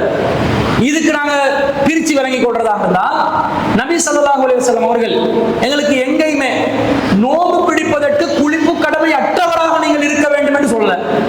நீங்க நோம்பு பிடிக்கிறதாக இருந்தா குளிப்பு கடமையான நிலையில் நீங்கள் நோம்பு நோக்க கூடாது என்றெல்லாம் ரசூல் என்ன சொல்லல, எங்கேயுமே சொல்லல. இன்னும் சொல்ல போனால் நபி ஸல்லல்லாஹு அலைஹி வஸல்லம் அவர்கள் குளிப்பு கடமையான நிலையில் சுபஹுவை அடைவார்கள். அப்படியே வருது. நோம்பு காலத்துல ரசூலுல்லாஹ் குளிப்பு கடமையான நிலையில சுபஹு நேரத்தை அடைவாங்களாம். சுபஹு நேரத்தை அடைஞ்ச, இப்ப உதாரணத்துக்கு எங்க நாட்டுல சுபஹு நேரம் 5 மணி என்று வைங்க. ரசூலுல்லாஹ் குளிப்பு கடமையான நிலையில 5 மணியும் 1 நிமிடத்தையும் அடைந்தார் என்று வைங்களே. அப்ப அவர் 1 நிமிஷத்துக்கு என்ன செஞ்சுக்கிறாரு? குளிப்பு கடமையான நிலையில நோம்பு அடைஞ்சிக்கிறார் என்று அர்த்தம். ரசூல் என்ன பண்ணினாங்களா? குளிப்பு கடமையான நிலையில சுபஹு அடைஞ்சிட்டு பிறகு குளித்து விட்டு தொழுகையை நடத்தினாங்கன்னு வருது.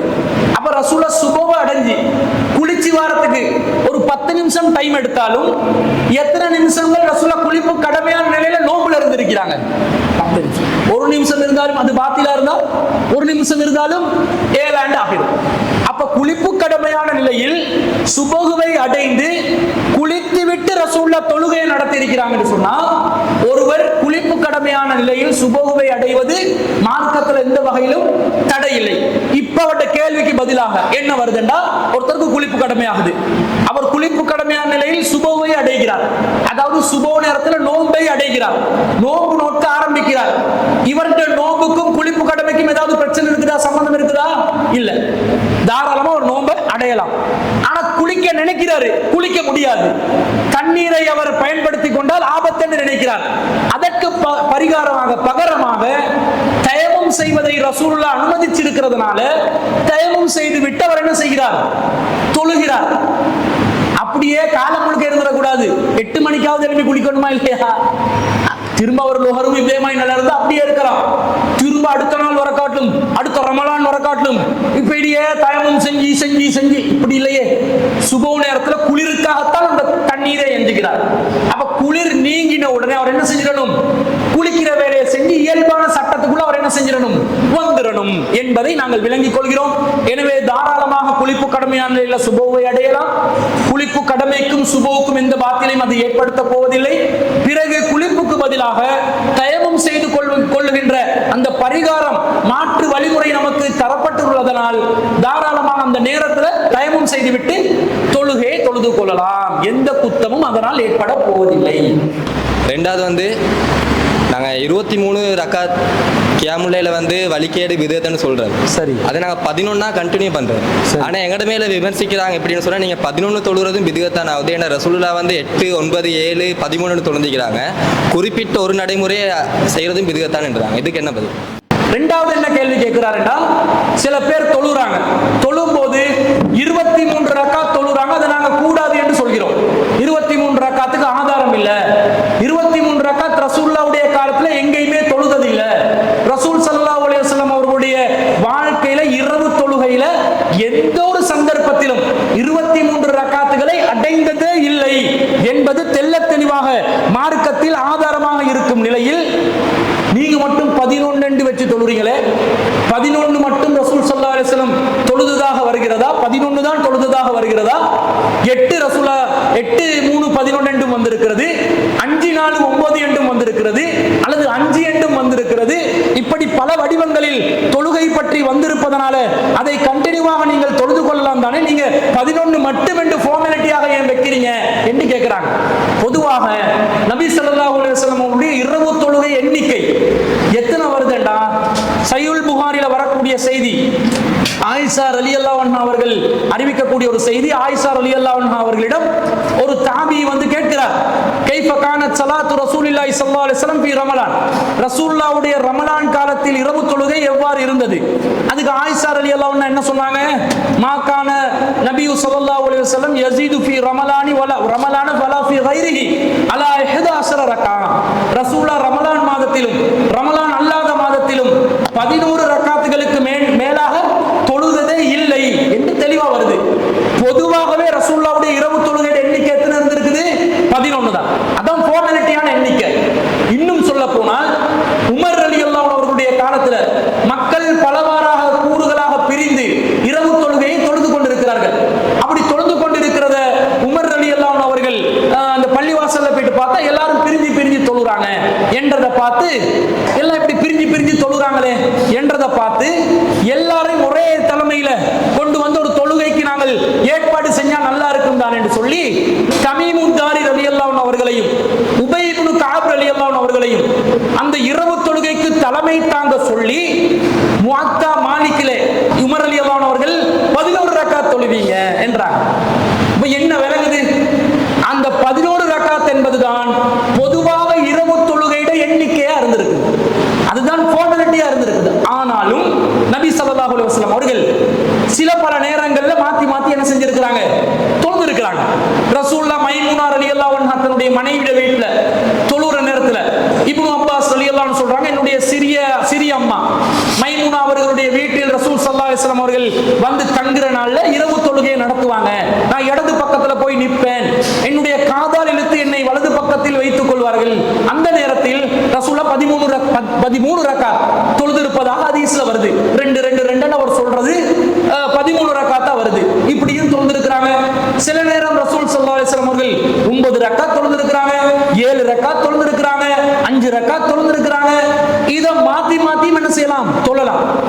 பொதுவாக ஒரு விஷயத்துக்கு அனுமதி இருக்கும் பொழுது, ஒரு நடைமுறை சமூகத்தில் இருக்கும் பொழுது அதை மாத்தி தான் அமைக்கணும் என்ற தேவைக்கு மாத்தலாம். மாத்தி தான் ஆகணும் என்று கட்டளையா போட முடியாது. இப்போ உதாரணமாக சொல்வதாக இருந்தா, ஜும்மாவுடைய நேரம் என்றா எது? ஜும்மாவுடைய நேரம் இப்ப நாங்கள் லுஹருடைய நேரத்துல ஜும்மா தொழுறோம், அது மட்டுமா ஜும்மாவுடைய நேரம்? இல்ல. சஹாபாக்கள் என்ன சொல்றாங்க? நாங்கள் காலை பொழுதிலே காலை உணவு எப்போது சாப்பிடுவோம்? ஜும்மா தொழுது விட்டு தான் சாப்பிடுவோம் என்றாங்க. காலை உணவு எத்தனை மணிக்கு தின்னுவாங்க? 1 மணிக்கா? எத்தனை மணிக்கு தின்னுவாங்க? காலை உணவு எத்தனை மணிக்கு சாப்பிடுவாங்க? குறைஞ்சது ஒரு 8, 9 மணிக்காவது சாப்பிடுவாங்களா இல்லையா? எங்களுக்கு காலை வந்து 12 மணிக்கு, அது வேற விஷயம். ஆனா அந்த மக்கள் என்ன செய்வாங்க? சுபவுடைய தொழுகைக்கு பிறகு சூரியன் உதிச்ச பிறகு கூட காலை உணவு என்ன செய்வாங்க? சாப்பிடுவாங்க. அரபுகள்ட்ட 2 நேர உணவு வழக்கம் தான் இருந்தது. அதனால அவங்க அந்த நேரத்துல சாப்பிட்டு இருக்கலாம். அப்ப அவங்க காலை உணவு ஒரு 8, 9 மணிக்கு சாப்பிட்டு இருக்கிறாங்க. எதை தொழுதுட்டு? ஜும்மாவை தொழுதுட்டு. அப்ப சூரியன் உச்சிக்கு வருவதற்கு முன்பதாக நாங்க ஜும்மா தொழுகையை நிறைவேற்றி இருக்கிறோம். அதாவது லுஹருடைய நேரம் சூரியன் உச்சிக்கு வந்து மேற்கை நோக்கி சாயும் பொழுதுதான் லுஹர் நேரம் ஆரம்பிக்கும். ஆனா ஜும்மாவுடைய நேரம் சூரியன் உச்சிக்கு வர்றதுக்கு முன்னாடியே சஹாபாக்கள் தொழுது இருக்கிறாங்க. அப்ப எங்களுக்கும் அப்படி தொழலாம்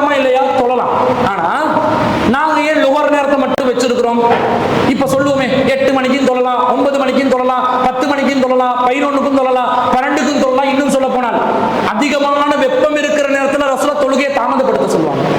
அப்ப கிட்டத்தட்ட அசர் 3 மணிக்குன்னா 2 மணி 2:30 மணிக்கு ஜும்மா என்ன செய்யலாம், தொழலாம் என்று விளங்குது. நாங்க ஜமாத்தால முதல் வாரம் 10 மணி, 2வது வாரம் 11 மணி, திடீரென்று அடுத்த வாரம் 8 மணி, திடீரென்று அதுக்கு அடுத்த வாரம் 2:30 மணி என்று அறிவிச்சு வைங்க. ஜும்மாக்கு வாரம் எல்லாம் கன்ஃபியூஸ் ஆகி தலையை சொல்லி கொண்டு நிப்பானா இல்லையா? ஏய் உண்ட சொல்லுங்கடா, நாங்க வேலை வெட்டியை வச்சுதான் வரணும், எங்களுக்கு என்ன ஒரு நேரத்தை சரியா நீங்க நியமிச்சாதான் நாங்க வந்து ஓய்வெடுத்து ஒரு இடத்துக்கு வர்றதுக்கு லேசா இருக்கும் என்பதை காரணம் காட்டி ஒரு குறிப்பிட்ட நேரத்தை பிக்ஸ் பண்ண சொல்றாங்களா இல்லையா, பிக்ஸ் பண்ணுவோம். அதே நேரத்தில் அந்த பிக்ஸ் பண்றது கூட ஒட்டுமொத்த ஒரு சமூகத்துக்கு இந்த நேரம் பொருத்தமில்லை என்று கருதினால் என்ன செய்யலாம், தாராளமா ஜும்மா நேரத்தை முன்ன பின்ன மாத்தி கொண்டும் தொழலாம். என்ன அசர தாண்டாம பார்த்துக் கொள்ளணும், சூரியன் உதிச்சதுக்கு பிறகு தொழுது கொள்ளணும், அனைவருக்கும் ஒரு நேரத்தை அறிவித்து தொழணும் என்றது விளங்குது. நேரம் அனுமதிக்கப்பட்டிருந்தாலும் நாங்கள் நடைமுறைப்படுத்தும் பொழுது சில விஷயங்களை கருத்துல கொள்றோம். இதே போன்று இரவு தொழுகையை நாங்கள் 11 ரக்காத் தொழுறோம். நாங்க சொல்லல 11 ரக்காத் மட்டும்தான், 13 தொழலாம், 7 தொழலாம். பள்ளிவாசலுக்கு வர்றவங்களுக்கு 11 ரக்காத் தொழாம வெளியே போன காலை உடைச்சி இன்னும் மண்டியிட வச்சு அடிச்சு கொள்ளு இப்படி சொல்லுவோமா? இல்ல, 2 ரக்காத்தை தான் இமாம் தொழுவாரு. நீங்க 2 ரக்காத்தை உங்களுக்கு தேவையான எண்ணிக்கையை தொழுந்துட்டு உட்கார்ந்து குர்ஆனை திலாவத் பண்ணுங்க. இன்னும் சொல்ல போனா ஜமாத்தா தொழுதுதான் ஆகணுமா? வீட்டில் தொழுதுக்கோங்க, இரவுல சஹருடைய நேரத்தில் தொழுதுக்கோங்க.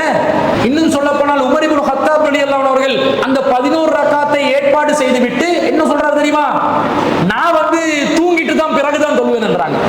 சஹருடைய நேரத்தில் தான் தொழுவேன், அதான் சிறந்தது என்றாங்க. அப்ப என்ன அர்த்தம்? தனித்தனியா தொழுதுக்கோங்க. ஜமாத்தா தொழணும் என்று விரும்புறவங்களுக்கு தான் இந்த ஜமாத் ஏற்பாடு. ஜமாத் தொழுக வச்சிருக்கிறோம், ஜமாத்துல எல்லாரும் வரணும், வராட்டி எல்லாரும் பாத்தில் உங்களோட வீடுகளை நெருப்பு இப்படி எல்லாம் சொல்ல முடியாது. சொல்ல முடியுமா? ஏனே பரலான தொழுகைகளுக்கு சொல்ற மாதிரி சொல்ல முடியுமா? முடியாது. நாங்க இங்க 11 ஏற்பாடு செஞ்சிருக்கிறோம். வித்திர தனியா தொழுவிக்கிறோம். நீங்க வித்திர ஜமாத்தா 10 தொழுது வீட்டுக்கு போய் 3 வித்திர நீங்க தனியா தொழுது கொள்ளலாம். அல்லது ஜமாத்தா 8 தொழுது வீட்டுக்கு போய் 5 ரக்காத்துகள் வித்திரா தொழுது கொள்ளலாம். அல்லது ஜமாத்தா தொழாம நீங்க பள்ளிக்கு வந்து பயானம் மட்டும் கேட்டுட்டும் போயிட்டு தனிமையிலே வீட்டுல முழுசா தொழுது கொள்ளலாம்.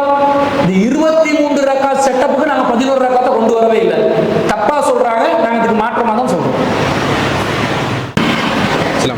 ரமலான் மாசத்துல சைத்தான விலங்கிட்டு தான் ஏன் ரமலான் மாசத்துல கூடிய பாவங்களை செய்யறாங்க.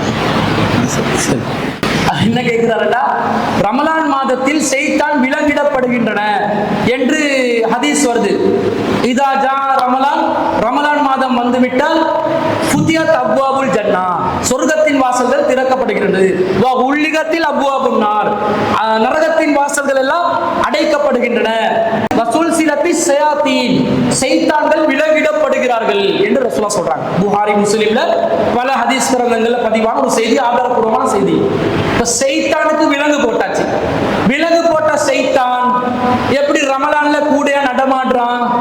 ரமலான்ல தானே நிறைய இப்லீசுகள் நடமாடுது, நிறைய மக்களுக்கு தொந்தரவு, கதவை தட்டி பூ போச்சு அப்படி உடைச்சிட்டு ஓடுவான்.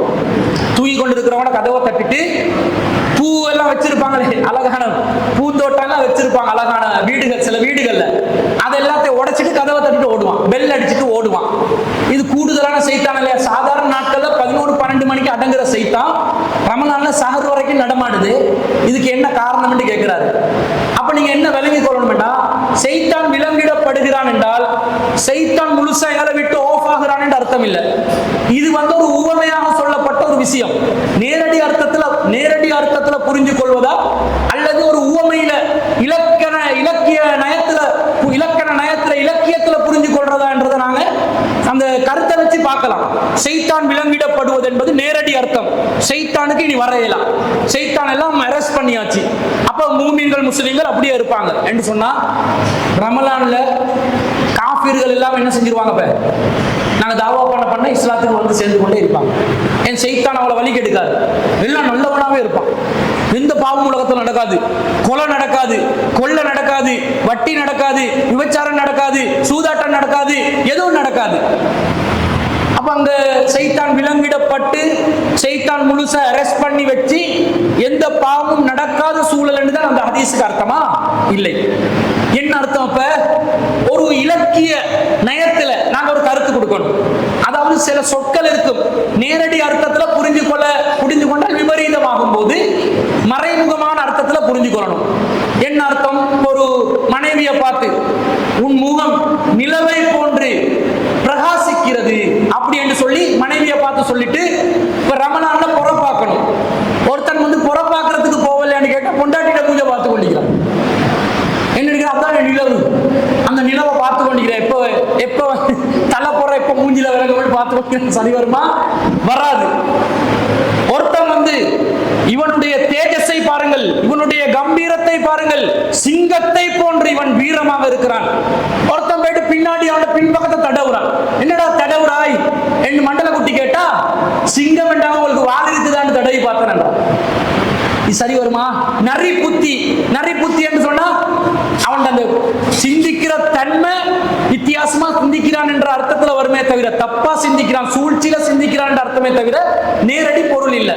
இந்த மாதிரி சைத்தான்கள் விலங்கிடப்படுகிறார்கள் என்றால் பாவங்கள் செய்வதற்குரிய வாய்ப்புகள் குறைக்கப்பட்டு நன்மைகள் செய்வதற்குரிய அதிகமான வாசல்கள் திறக்கப்பட்டு, அதான் அந்த ஹதீஸ்ல வருது, இதா ஜா ரமலான் மாதம் வந்து விட்டால் ஃபுதிஹத் அப்வாபுல் ஜன்னா, சொர்க்கத்தின் வாசல்கள் திறக்கப்படும். என்ன அர்த்தம்? சொர்க்கத்துக்கு எல்லாரும் நுழையும் விதத்தில் அதிகமாக அல்லாஹ்வுடைய அருள் இறங்குகிறது, அதிகமாக அல்லாஹ்வுடைய அந்த மக்ஃபிரத் பாவம் மன்னிப்பு இறங்குகிறது என்ன அர்த்தம்? நரகத்தின் வாசல்கள் அடைக்கப்படுதுன்னா நரகத்துக்கு போறதுக்குரிய வாய்ப்புகள் குறைக்கப்படுகிறது. சாதாரண நாட்கள்ல 5 நேர தொழுகை ஒழுங்கா தொழ மாட்டான், ரமலான்ல இரவு தொழுகையும் சேர்த்து தொழுவான், இஸ்திக்பார் செய்வான், குர்ஆன் திலாவத் செய்வான், நோம்பு பசிப்பட்டினில வேற இருப்பான்.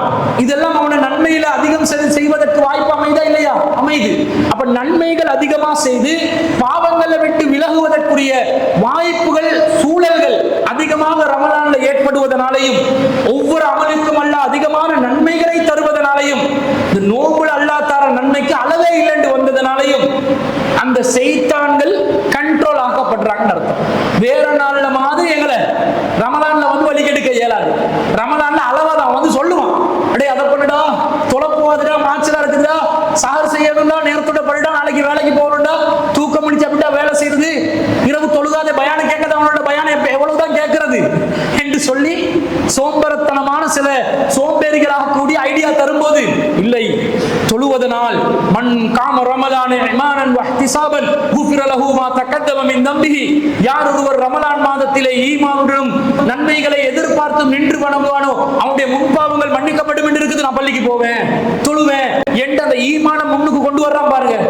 இதன் சைத்தான் தோல்வி அடைவதற்குரிய காரணம் அமைவதனால்தான் சைத்தான்கள் விலங்கிடப்படுகிறார்கள் என்று சொல்லப்படுகிறதே தவிர நேரடி அர்த்தத்தில் புரிந்து கொள்ள முடியாது என்ற எப்பவும் சைத்தான்களோட நடமாடி கொண்டு தான் இருப்பான். அவன் நம்ம விட்டு போறது இல்லை, வழிகெடுப்பான்.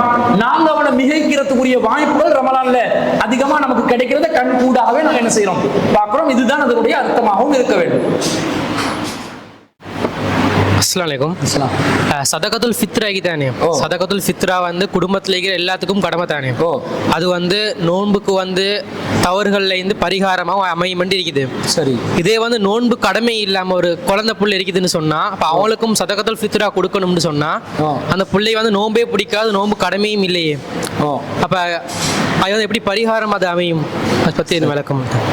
அதாவது அவர் என்ன கேட்கிறான்னு சொன்னா, சதகத்துல் ஃபித்ரா என்பது கொடுக்கணும் சொல்லி அல்லாஹ்வின் தூதர் ஸல்லல்லாஹு அலைஹி வஸல்லம் நமக்கு வழிகாட்டுறாங்க. அது வழிகாட்டும் போது நோம்புக்கு பாவ பரிகாரமாகத்தான் சதகத்துல் ஃபித்ரா என்று வருவதனால் சிறு பிள்ளைகளுக்கு ஏன் கொடுக்கணும்? சிறு பிள்ளைகள் என்ன நோம்பு கடமை அவங்களுக்கு இல்லையே, எதுக்கு கொடுக்கணும் என்று சொல்லி கேட்கிறாரு. நபி ஸல்லல்லாஹு அலைஹி வஸல்லம் சொல்லக்கூடிய சதகத்துல் ஃபித்ரா சம்பந்தப்பட்ட செய்தி புகாரில 1503வது செய்தியா வருது. அதுல ரசூலுல்லாஹ் சொல்றாங்க, ஃபரல ரசூலுல்லாஹி ஸல்லல்லாஹு அலைஹி வஸல்லம் ஜகாத்தல் ஃபித்ரி சாஅன் மின் தம்ரின் அவ் சாஅன் மின் ஸஈரின். ரசூல் ஸல்லல்லாஹு அலைஹி வஸல்லம் அவர்கள் சதகத்துல் ஃபித்ராவை நமக்கு வந்து பேரித்தம்பலமாக இருந்தா அதுல ஒரு சாஉ அளவு, ஒரு சாஉ அளவு என்றால் இந்த 2 கைகளை சேர்த்து வைப்பது முத்து என்று சொல்லுவாங்க. இப்படி அள்ளுற 2 கைகள் நிறைய அள்ளுவது முத்து. இந்த முத்துட 4 கணம் ஒரு சாங் என்ற அர்த்தம். இதுல இப்ப 2 கைடு அள்ளி 4 தடவை போட்டோம் என்ற தானியத்தை ஒரு சாங் என்ற அர்த்தம். பேரித்தம்பலத்தில் ஒரு சாவும் அவு சாஅன் மின் ஸஈரின் அல்லது கோதுமையில் ஒரு சாவும் ரசூல் ஸல்லல்லாஹு அலைஹி வஸல்லம் அவர்கள் விதியாக்கினார்கள். அலல் அப்தி, யாருக்கு? அடிமைகளுக்கு விதியாக்கினார்கள். வத்தகரி வல் உன்சா, சுதந்திரமான ஆண்களுக்கும் சுதந்திரமான பெண்களுக்கும் விதியாக்கினார்கள். வஸ்ஸஈரி வல் கபீரி மினல் முஸ்லிமீன், முஸ்லிம்கள்ல பெரியவர்களுக்கும் சிறியவர்களுக்கும் நபி ஸல்லல்லாஹு அலைஹி வஸல்லம் அவர்கள் விதியாக்கினார்கள் என்று வருது. சிறியவர்களுக்கும் இப்ப விதியாக்கி இருக்கிறாங்கன்னு அர்த்தம். அப்ப இந்த சதகத்துல் ஃபித்ராவை சிறியவர்களுக்கு தான் நோன்பு கடமை இல்லையே, நோன்புக்கு பாவத்துக்கு பரிகாரமாக இதுக்கு சிறியவர்களுக்கு விதியாக்கணும் என்று கேட்கிறார்.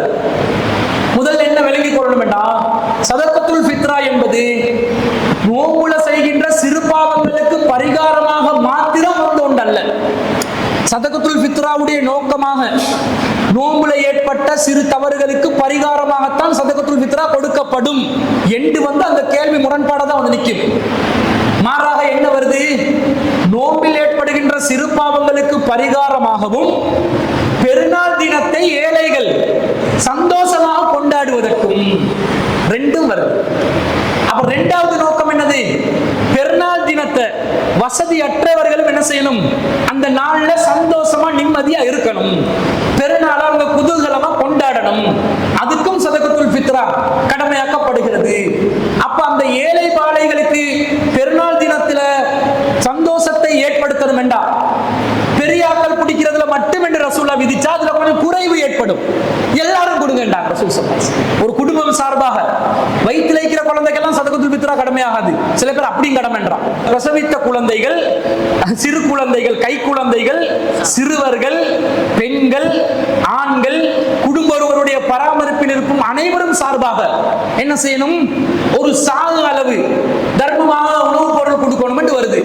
அப்ப இந்த மாதிரி எண்ணிக்கையை கூட்டுறாங்க ரசூலா, தர்மத்துக்குரிய எண்ணிக்கையை கூட்டுறாங்க. சின்னவங்களுக்கு சேரும் போது 4-5 சின்னவங்க இருந்தா அங்க 4-5 சாக என்ன செய்யும்? தர்ம பொருள் கூடும், நோம்பு தர்ம பொருள். அந்த தர்ம பொருட்கள் அதிகமாக ஏழைகளுக்கு என்ன செய்யலாம்? விநியோகம் செய்யலாம் என்ற அடிப்படையில் பெருநாள் தினத்தை சந்தோஷமாக மகிழ்ச்சிகரமாக கொண்டாடுவதற்கான ஒரு தரமான ஏற்பாட்டுக்காக நபி ஸல்லல்லாஹு அலைஹி வஸல்லம் அவர்கள் சொன்னதும் அதில் அடங்கி இருப்பதனால் சிறுவர்களுக்கு அடிமைகளுக்கு கூட சதகத்துல் ஃபித்ரா கடமையாகுவதை நாங்கள் பார்க்கிறோம். எனவே அது சிறுவர்கள் சார்பாகவும் சதகத்துல் ஃபித்ரா கொடுக்க தான் வேண்டும். குளிப்பிட விஷயத்து நோம்பு விஷயம் இல்லை, குளிப்பிடைய விஷயத்தில் வந்து இப்போ எங்களுக்கு கடுமையான குளிப்பு ஏற்பட்டு இப்போ நான் மார்னிங் குளிக்கணும் சுப தொழுறதுக்கு. சரி, அந்த டைமில் எனக்கு நல்ல காய்ச்சல் ஒன்றும் இல்லை. நோம்பல எங்களுக்கு ஒரு சளி காய்ச்சலோ பீனஸ் அந்த மாதிரி ப்ராப்ளம் இருக்கிறவங்க அந்த டைமில் எப்படி செஞ்சுக்கிறேன்? குளிக்காமல் முடியை வாஷ் பண்ணிட்டு தைமம் செய்கிறதா, இல்லாட்டி சாதாரண காய்ச்சல் இருந்தால குளிச்சுட்டே காய்ச்சலை பொறுத்து அதுக்கு மெடிசின் செய்கிறதா? அதாவது அவர் என்ன கேட்கிறாருன்னா, ஒருத்தருக்கு குளிப்பு கடமையாகுது. சுபுஹ் தொழுகையில் அவர் குளித்து விட்டு தான் தொழ வேண்டுமா, அல்லது தயமம் செய்து தொழலாம் என்று வரக்கூடிய சலுகையை எந்த நிலையில் பயன்படுத்துவது? சாதாரண காய்ச்சல், சாதாரணமாக ஒரு பீனஸ், சாதாரணமாக ஒரு சளி தடுமல் இருக்கக்கூடிய நிலையில தயமம் செய்வதா, அல்லது கடுமையான குளிர், கடுமையான காய்ச்சல், கடுமையான நோய், இந்த மாதிரி சூழ்நிலையில அவங்க தயமம் செய்யறதான்னு கேட்கிறாங்க. அப்ப நபி ஸல்லல்லாஹு அலைஹி வஸல்லம் அவர்கள் குளிப்புக்கு பதிலாக தயமம் செய்வதை அனுமதித்திருக்கிறார்கள் என்றது நாங்க பார்த்திருக்கிறோம். அப்ப எந்த நிலையில எந்த சந்தர்ப்பத்துல என்றத அந்த செய்தியில வரக்கூடிய அந்த இளைஞர் சொல்றார். அல்லாஹ் எங்களையே நாசமாக்கி கொள்ள கூடாது என்று சொல்கிறானே, எங்களே அழிச்சு கொள்ள கூடாது என்று சொல்கிறானே, அப்ப நான் எங்களுடைய கரங்களால் என்னையே நாசமாக்கி கொள்ள கூடாது என்பதற்காகத்தான் நான் குளிக்கவில்லை, தண்ணீரால் தயமம் செய்தேன் என்கிறார். அப்ப ரசூல் அதை தான் அனுமதிக்கிறார். என்ன விளங்குது? ஒருத்தருக்கு குளிப்பதனால் கடும் பாதிப்பு ஏற்படும், கடுமையான சிரமம் ஏற்படும் என்று இருக்கும் பொழுதுதான் அவர் என்ன செய்யணும்? தயமம் என்றதை பயன்படுத்தி கொள்ளலாம். சோம்பேறித்தனத்துக்கு குளிக்காம இருக்கிறதுக்கு சில பேருக்கு பீனஸ் என்றது இருக்கும். அவங்களுக்கு விடிய காலத்துல குளிரான நேரத்துல பனி கொட்டும் நேரத்துல குளிக்கிறது கண்டிப்பா அவனோட பீனஸ் அதிகரிக்க வைக்கும். குளிக்கிறது என்ன குளிச்சோடனே செத்துருவேன் என்ற அர்த்தமும் இல்லை. குளிப்பதனால் இருக்கும் நோய் அதிகமாகும். சில பேர் வந்து ஆஸ்மா நோயில் இருப்பாங்க, மூச்சு இழுக்கிறதுக்கு கஷ்டமா இருக்கும், மூச்சு எடுக்கிறது கஷ்டமான நோய். அவங்களுக்கெல்லாம் நீங்க சுபோல தானே இழப்பு நோய், அது கூடிடும், மூச்சு திணறல் எல்லாம் ஏற்பட்டுரும். அப்படி லேட்டாகி குளிச்சா அவங்க சாதாரணமா இருப்பாங்க. பகல் நேரத்தில் அல்லது சுடு தண்ணி வச்சு குளிக்கணும், குளிர் இல்லாத பனி இல்லாத நேரமா இருக்கணும், கடும் பயங்கரம் இருக்கணும் என்றது அர்த்தமும் இல்லை. சர்வ சாதாரணமா சில பல காரணங்களை சொல்லி குளிக்கணும் என்ற அர்த்தமும் இல்லை. நியாயத்தை பார்க்கணும், மனசாட்சிப்படி பார்க்கணும். இந்த நேரத்தில் நான் குளிப்பதனால் என்னுடைய நோய் அதிகரிக்கும், எனக்கு அழிவு ஏற்படும் என்ற நியாயம் இருந்தா, அது செத்து உடனே செத்து மடிவேன் என்ற அர்த்தம் இல்லை. இருக்கிற நோய் கூடும், இல்லாம அது நோய் இன்னும் நீடிக்கும், எனக்கு சிரமம் ஏற்படும், மூச்சு திணறல் ஏற்படும், என்னுடைய சளி பிரச்சனை நீங்காது, டாக்டரே எனக்கு மருத்துவ ரீதியாக சொல்லியிருப்பான் ஆலோசனை, நீங்க காலை பொழுதுல குளிக்க வேணாம், குளிக்கிறதா இருந்தா நீங்க பகல் நேரத்துல குளிங்க, ஒரு 11 மணி 12 மணி அளவுல சூரியன் உச்சிக்கு வர்ற நேரத்துல குளிச்சாதான் நல்லா இருக்கும் என்னெல்லாம் அட்வைஸ் பண்ணுவாங்க. அதெல்லாம் கருத்துல கொண்டு விளங்கணும். நான் சுப நேரத்துல குளிப்பதனால் குளிரின் காரணமாக, பனியின் காரணமாக, தண்ணீரின் காரணமாக எனக்கு இருக்கும் நோய் அதிகரிக்கும் என்ற நிலை நம்முடைய மனசாட்சியை வச்சு தீர்மானித்து நாம் முடிவெடுக்கணும்.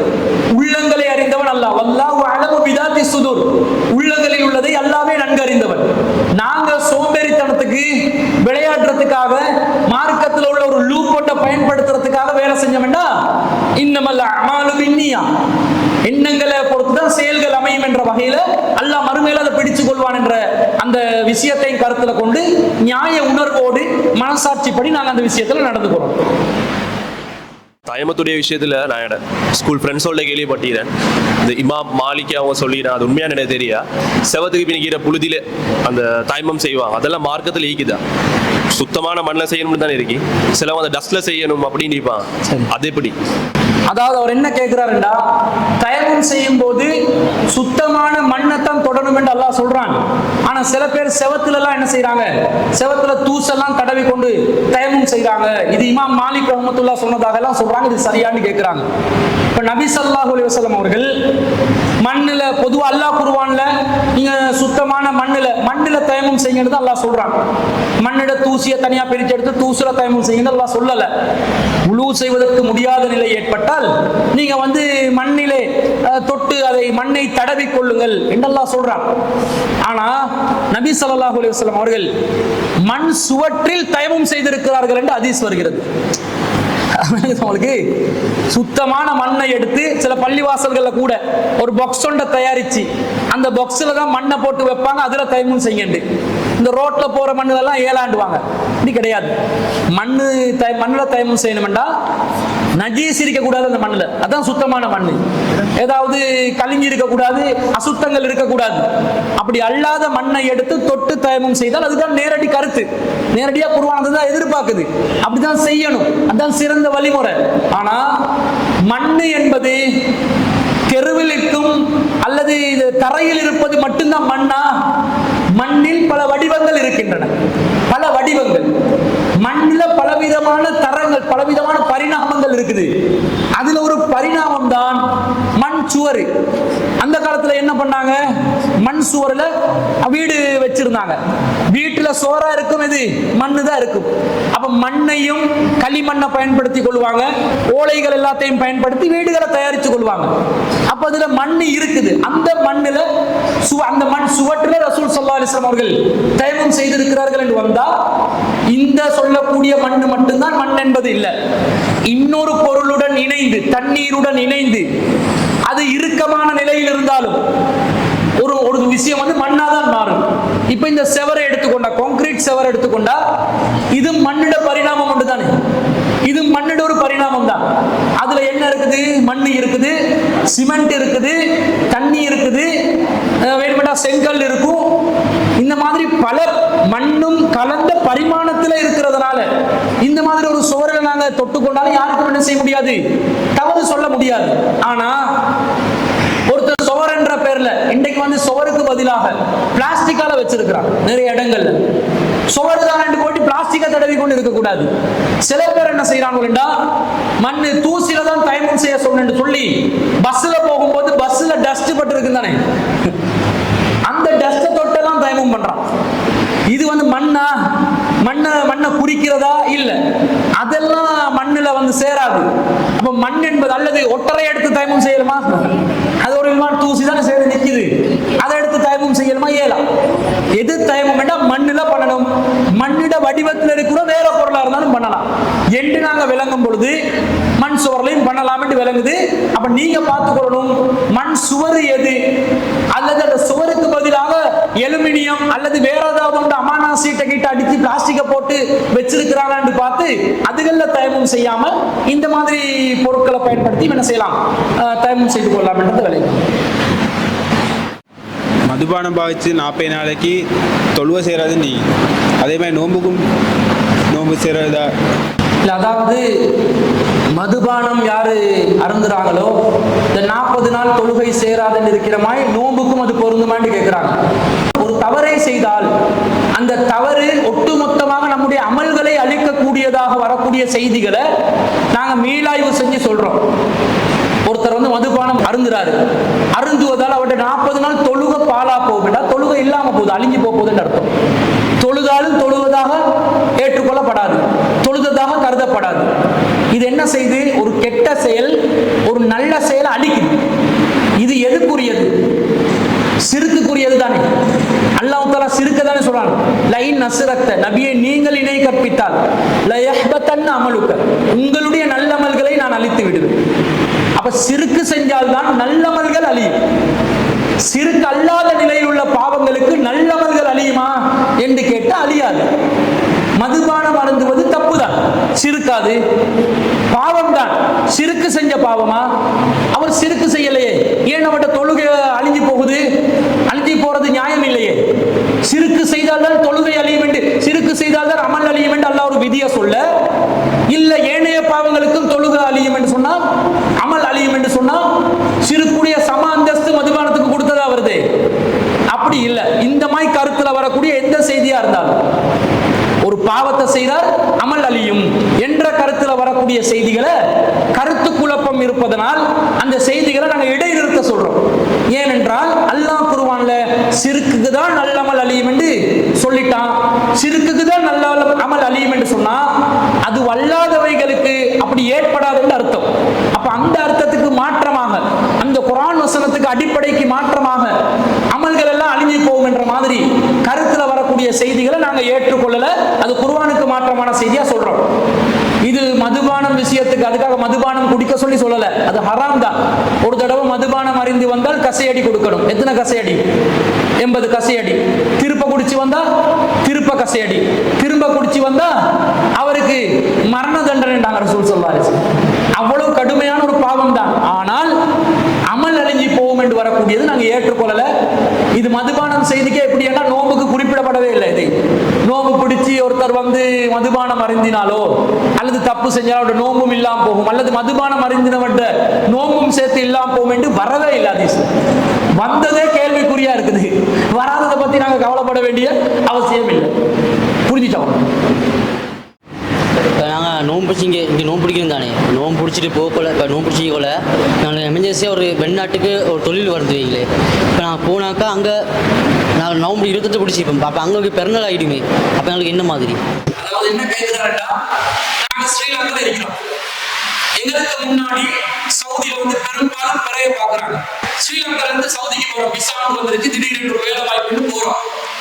போகும்பொழுது அங்க 29வது நாள் எங்கட நோம்பு 29 இருக்கும்போது அவங்களுக்கு கண்டிப்பா பெருநாள் பிறைய கண்ட வாய்ப்பு இருக்கும். அவங்களுக்கும் 30 ஆகிய ஒன்றா வந்தாலே தவிர 29 அவங்களுக்கு பெருநாள் 29க்கு அப்புறம் 30 அவங்களுக்கு பெருநாள் வர நாளா இருந்தா, அதாவது சவால் பிறைய 29க்கு பிறகு கண்டாங்கன்னா அவங்களுக்கு பெருநாள் நாள்ல நான் 29வது நோம்புல விட்டு நிற்பேன். இப்ப நான் நோம்பு பிடிக்கிறதா பெருநாள் கொண்டாடுறேன்னு கேட்கிறாங்க. இதை புரிஞ்சுக்கொள்றதுக்கு உலகத்தோட இது வந்து இந்த காலத்து பிரச்சனை ஒன்று தானே.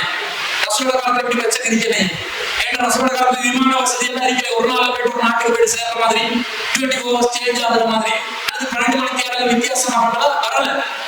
இப்ப நாங்க புரிஞ்சுக்கொள்றதால நடைமுறையோட சில விஷயங்களை பார்த்தா புரிஞ்சுக்கொள்ளலாம்.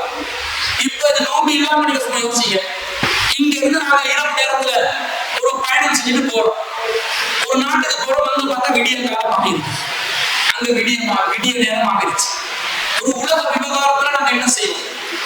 இங்க நைட் டைம் ஆயிடுறதுனால என்னுடைய தாய் நாட்டில் தற்போது இரவு 10 மணி ஆகுவதனால் நான் வேறொரு நாட்டுக்கு வந்து காலை 10 மணியாக இருந்தால் நான் எப்போது வேலைக்கு போவேன் தெரியுமா? 7 நாட்டு டைம் படி காலை 10 மணியாக காட்டும், இன்னும் 12 மணிக்காக இருந்துட்டு தான் வேலைக்கு போவேன்னு சொல்லலாம். இங்க இரவு 10 மணி ஆகுது, அங்க போயிட்டு சேர்ந்த விடிய 10 மணி ஆகுது. தாய் நாட்டில் உள்ள டைம் இரவு 10 மணி, நான் இப்ப வந்து சேர்ந்த நாட்டுல டைம் காலையில 10 மணி. வேலைக்கு போக வேண்டிய நேரம் எனக்கு ஜாப் ஆப்பர்ச்சுனிட்டி தான் கிடைச்சிக்குது, போக மாட்டேன். ஸ்ரீலங்கா பகல் 10 மணி காலை 10 மணி எத்தனை மணிக்கு வருதோ அப்பதான் இங்க வேலைக்கு போறேன், மூடிட்டு போறேன். அப்ப நான் ஆட்டோமேட்டிக்கா சேஞ்ச் ஆகி போடுறேன், அந்த காலத்துக்கு ஏற்ற மாதிரி மாறிக்கொள்றேன் என்ற மாதிரி நோக்கு விஷயத்தை மாறிடும். என்ன செய்யணும்? அங்க போனா அவங்க பெருநாள் கலந்து கொண்டிருந்தோம். பெருநாள் தினத்துல ரசூல் ஸல்லல்லாஹு அலைஹி வஸல்லம் நோக்கு பிடிக்கிறத ஹராம் ஆக்கிட்டாங்க. ஹராம் ஆக்கினா நான் அங்க போயிட்டு பெருநாள் தொழுகிறதா நோக்கு பிடிக்கிறதா? பெருநாள் தான் தொழணும். ஆனா இப்ப நோம்புல எண்ணிக்கை குறையுது. எத்தனாவது? 28 தான். அங்க நான் பெருநாள் தினத்துல நோம்பு பிடிச்சாதான் 29. பெருநாள் தினத்துல பெருநாள் நாள் கொண்டாடுனா நோம்பு 28 மாறுது. ஒரு நோம்பு எனக்கு மிஸ் ஆகுது. என்ன பண்ண? கலாசி. ஏன்னா நோம்பு எத்தனை பிடிக்கணும்? குறைந்தது 29 பிடிக்கணுமா இல்லையா? அப்ப நான் 28 தானே பிடிச்சிருக்கிறேன். அப்போ ஒரு நோம்பு எனக்கு மிஸ் ஆகிச்சா இல்லையா? அதுக்கு காரணம் அறிவியல் ஏற்பட்ட மாற்றம். அப்ப நான் ஒரு நோம்பை மிஸ் பண்ணிட்டேன் என்பதனால கலா செய்து கொள்ள வேண்டும். பிறகு ஆனால் அந்த ஊர்ல எது ஜமாத்தோ, எது தொழுகையோ, எது சூரியனோ, எது சந்திரனோ, எது காலமோ அதுக்கேற்ற மாதிரி நான் என்ன காலம் மாற்றிக் கொள்ள வேண்டும். இதுதான் யதார்த்தமான நடைமுறைக்கு சாத்தியமான சரியான ஒரு அடிப்படையாக. இதே நிலைமை வந்து 31 மாறிதுன்னு சொன்னாங்க. அதே ஊர்ல வந்து 30 நோம்பு வருது. ஏற்கனவே நம்ம பிடிச்சிட்டு வந்திக்கிறோம். அந்த இதுல தாக்க போனா 31 நோம்பா மாறப்போம். சம்பார 31 நோம்பா நான் என்ன செய்யணும்? பெருநாள் தினத்துல அவங்கள்ட்ட நான் அந்த ஊருக்கு போறேன், அவங்க நோம்புல இருக்கிறாங்க. நோம்புல இருக்கிறேன்னு அடிப்படை நான் நோம்பு பிடிக்கணும். இப்ப நான் ஸ்ரீலங்கால 30 நோம்பை பூர்த்தி செஞ்சிட்டேன். நான் இப்ப போறேன் ஜப்பானுக்கு போறேன், கிழக்குல ஒரு நாட்டுக்கு போறேன். மேற்குல கிழக்குல உள்ள நாடு. அவங்க எங்களுக்கு முதல் நாட்களை அடைந்து கொள்வார்கள். நான் 29 அங்க போய் நிற்கும் போது அவங்களுக்கு புற பாக்குறாங்க, புற விலங்கல. அவங்க என்ன செய்யறாங்க? நான் 30ல போறேன், அவங்க புற பாக்குறாங்க 29ல, அவங்களுக்கு புற விலங்கல. அவங்க என்ன செய்யறாங்க? அவங்க 30 பூர்த்தி செய்யறாங்க. இப்ப நான் அந்த நாட்டுக்கு போனா அவங்க 30 பூர்த்தி செய்யறாங்க. நானும் இங்க 30 பூர்த்தி செஞ்சு வந்தீங்க. இப்ப அவங்க நாட்டுப்படி நான் மாறணும். என்ன செய்ய வேண்டி வரும்? 31 நோம்பு பிடிக்க வேண்டி வரும். இஸ்லாத்துல 31 நோம்பு இருக்கிறா. மாதவெட்டால் ரசூல் என்ன சொன்னாங்க? இப்படி இப்படி இப்படி காட்டினாங்க. 29 தான் அதிகபட்சம் 30. மேகமூட்டம் ஏற்பட்டால் 30 பூர்த்தி செய்கிறாங்க. 30 என்றது வந்த பிறகு நோம்பு என்பது எனக்கு இல்லை என்றாங்க. ஆனா அந்த நாட்டுக்காரர் 30வது நோம்பு முடிச்சு கொண்டிருக்கிறார். இப்ப ரசூலுல்லாஹ்வுடைய இந்த ஹதீஸ் பிரகாரம் நான் 30 தாண்டி 31வது நோம்புக்கு போயே நான் என்ன செய்யணும்? அந்த நாள் நோம்பு பிடிக்காம இருந்து எங்க 30 பூர்த்தி செஞ்சுட்டேன். 31 அவங்க நாட்டுக்கு ஏற்ற மாதிரி எனக்கு மாற ஏறாது. நபிவழிக்கு மாற்றமா போகுமே. அதனால நபிவழியை தடுப்பதனால நான் 30 பிடிச்சது அப்படியே பூர்த்தி செஞ்சு முடிச்சுட்டு அவங்க 30 பிடிக்கிறத நான் பிடிச்சு கொள்ளாம அதனால நோம்பு பிடிக்காம இருந்துட்டு அவங்க அடுத்த நாள் பெருநாள் கடலுக்கு போகும்போது நான் என்ன செய்யணும்? பெருநாள் கடலுக்கு போகணும். இப்ப இந்த வாகன கூட்டத்தார் வர்றாங்க தானே. நேற்று மாலை நாங்கள் பிறை பார்த்தோம் என்று வராங்க. நேற்று சாயங்காலம் நாங்கள் பிறை பார்த்தோம் என்று சொல்லி வராங்க. ரசூல் வாகன கூட்டத்தார் ரசூல் அவர்கள் என்ன சொன்னாங்க? ரசூல் அவர்களுக்கு கட்டளையிட்டார்கள் அவர்களுடைய நோன்பை விடுமாறும் நாளைய தினம் அவர்களுடைய திடலுக்கு செல்லுமாறும் ரசூல் அவர்களுக்கு கட்டளையிட்டார்கள் வருது. விஷயத்தை கவனிங்க. அவங்க பிறைய பார்த்துட்டு அதாவது 29வது நாள் பிறைய பார்த்துட்டு வராங்க. சரியான சவால் இருக்கிறாங்க. அவங்க என்ன செஞ்சு வந்திருக்கிறாங்க? நோம்பு பிடிச்சு கொண்டு வந்திருக்கிறாங்க. 30வது நோம்பு பிடிச்சிட்டு வந்திருக்கிறாங்க. வரும்போது ரசூல் அவர்களுக்கு என்ன கட்டளையிட்டாங்க? நோம்பு விட்டுருங்க. நீங்க இந்த நாள் சரியா பெருநாள் கொண்டாடி இருக்கணும். நீங்க பெருநாள் கொண்டாடாம நோம்பு பிடிச்சு கொண்டு இருந்திருக்கிறீங்க. அதனால நோம்பை விட்டுட்டு அவர்களுடைய முசல்லாக்கு நாளைக்கு போக சொல்றாங்க. அதாவது 29 நோம்பு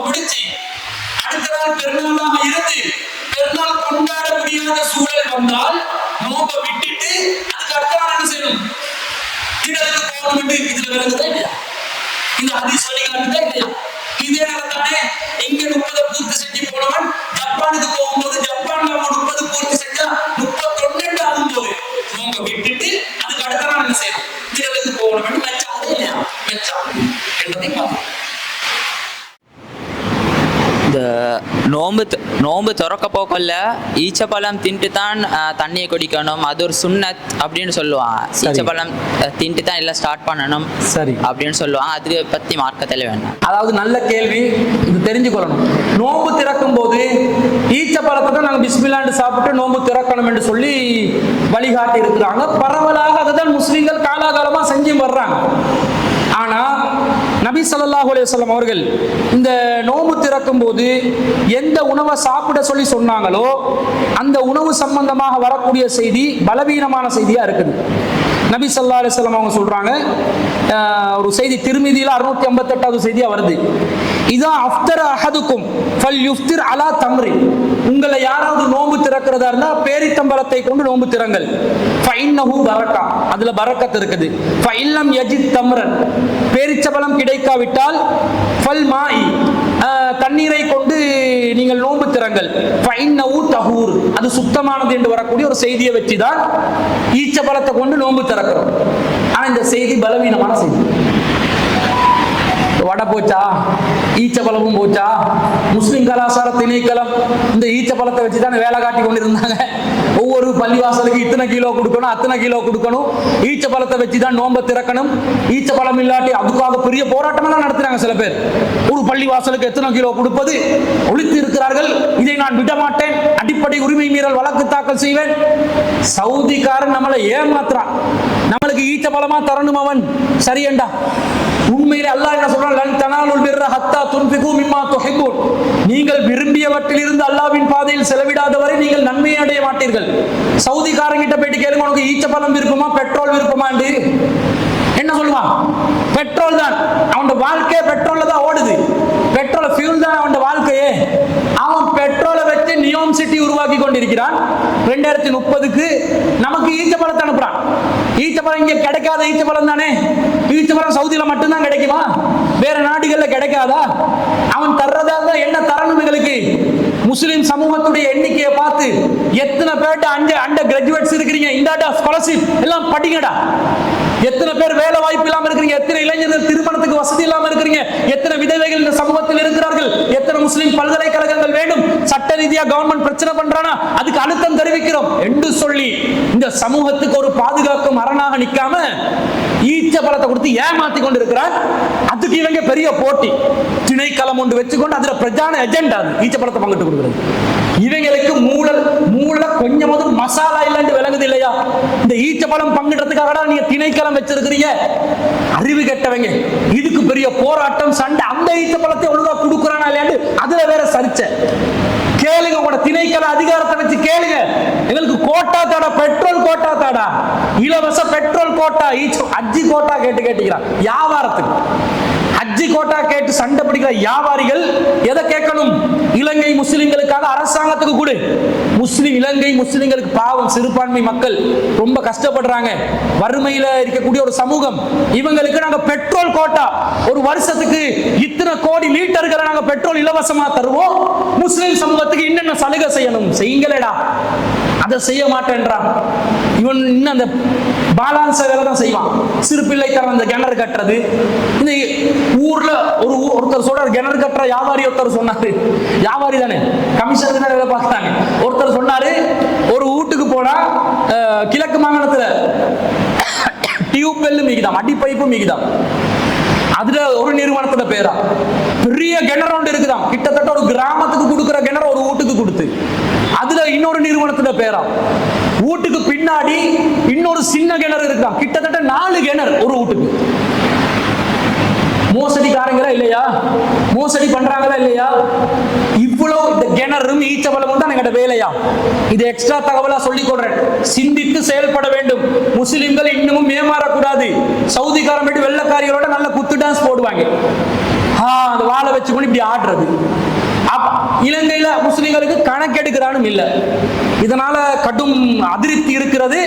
இந்த விஷயங்கள்ல இருந்து நாங்க விடுபட்டு நாங்க வந்து இந்த முஸ்லிம் தலைமைகளுக்கும் சில விஷயங்களை புரிய வைக்கணும். அதுக்காகத்தான் இந்த செய்தியை சொன்னேன்.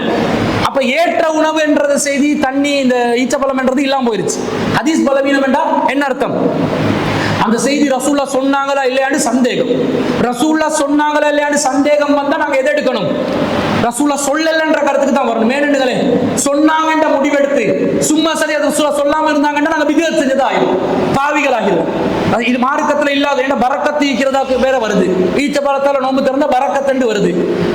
பரக்கத்துன்றது மறைவான ஞானம். மறைவான ஞானத்தில் உள்ள ஒரு விஷயம் ரசூல்லா சொல்லாம எங்களுக்கு நாங்கள என்ன செய்யலாது, முடிவு செய்ய இயலாதுன்றதுனால ஈர்த்த பழத்தை கொண்டு நோன்பு திறப்பது என்பது நபி வழி அல்ல. பிதுஅத்தாப்ப பிதுஅத் இல்ல.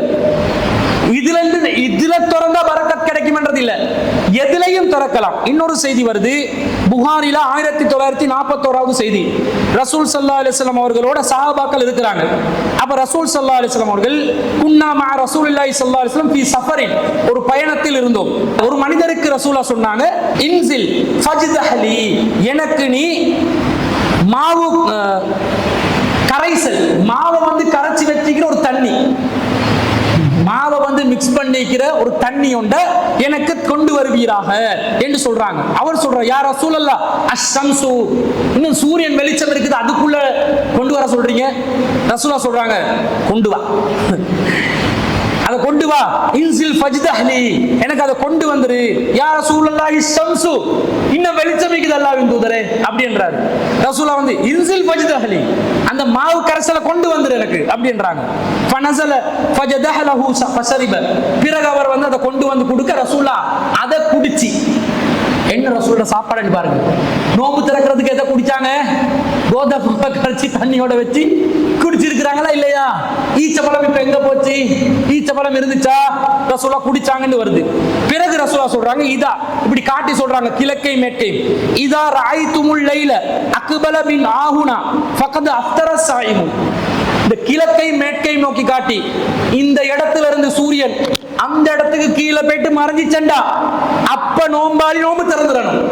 நோம்பு திறக்கிறதுக்கு அடிப்படை சூரியன் மறைவதுதான், சூரியன் அஸ்தமனமாகுவதுதான். சூரியன் மறைஞ்ச உடனே வானத்தில் வெயில் இருக்கும், வானத்துல வெளிச்சம் இருக்கும். அதனால அது நோம்பு திறப்பதற்கு தடையாகாது என்று ரசூலா சொன்னதாக ஒரு செய்தி வருது. அப்ப சூரியன் மறைஞ்ச உடனே நோம்பு திறந்துடணும். சூரியன் மறைவு 6:15 6:15 நோம்பு திறக்கணும். ஒருத்தர் பாங்கு சொல்ல காட்டிலும் வெயிட் பண்ணணும் என்று அர்த்தம் இல்லை. ஆனா அதே டைம்ல பாங்கு சொல்லி அதே டைம்ல நோம்பு திறந்தாலும் சரி, பாங்கு சொன்னாதான் நோம்பு திறக்கணும் என்றது இல்ல. சூரியன் மறைஞ்ச உடனே நோம்பு திறக்கலாம். ஒரு முஅத்தின் சரியா 6:15 அவர் பாங்கு சொல்றாரு, அந்த டைம்ல நாங்க நோம்பு திறந்தா அது தப்பும் இல்லை என்றது விளங்குது. இந்த செய்தியில என்ன வருது? ரசூல்லா நோம்பு திறக்கிறதுக்கு ஈச்சப்பழம் பயன்படுத்தினதா வருதா? இல்ல. அப்ப ரசூல் ஸல்லல்லாஹு அலைஹி வஸல்லம் அவர்கள் வேறு பொருட்களையும் கொண்டு நோம்பு திறந்திருக்கிறாங்க. கிடைச்ச பொருளை, எது நமக்கு ஒரு பொருளா கிடைக்குதோ அதை கொண்டு வந்து நோம்பு திறக்கலாம். நோம்பு திறக்கும் போது அதுக்காக புரியாணி எடுத்து வாய்க்குள்ள அடைச்சு அடைச்சிடும். அதனால பார்த்து தண்ணீர் வஸ்துக்களை கொண்டு நோம்பு திறந்தா நல்லது. அது இதுதான் சிறப்பு என்று சொல்லலாது. எதையும் நோம்பு திறப்பதற்கு உணவாக பயன்படுத்திக் கொள்ளலாம், எந்த பிரச்சனையும் இல்லை. ஹலாலான உணவா இருக்கணும். எதையும் வேண்டாம், ஹராமானது இல்லை, ஹலாலான உணவா இருக்கணும்.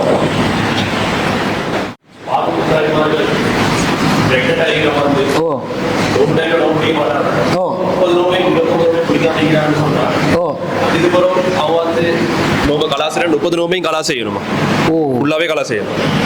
அதாவது அவர் என்ன கேட்கிறாருண்டா, பால் ஊட்டும் தாய்மார்கள் அவங்க வந்து நோன்பு கலா செய்யறதாக இருந்தா 30 நோன்பையும் அவங்க கலா செய்ய வேண்டி வருமா அப்படின்னு கேட்கிறாங்க. 30ஐயும் விட்டுறாங்கன்னு வைங்களே, கலா செய்யணுமாண்டு. இந்த பால் ஊட்டும் தாய்மார்களுக்கும் கர்ப்பிணி பெண்களுக்கும் நோம்புல தற்காலிக சலுகை தான் இருக்கிறது. நசாயில 2276வது செய்தியில வருது, இன்னல்லாஹ் அஸ்ஸ வஜல், மகத்துவமும் மாண்பும் மிகுந்த அல்லாஹ், வலஅலில் முசாஃபிரி ஸௌமன் வ ஸத்ர ஸலாத்தி, முசாஃபிர்ண்டா பயணிக்கு நோம்பு நோம்பிலிருந்து சலுகை தந்திருக்கிறான்.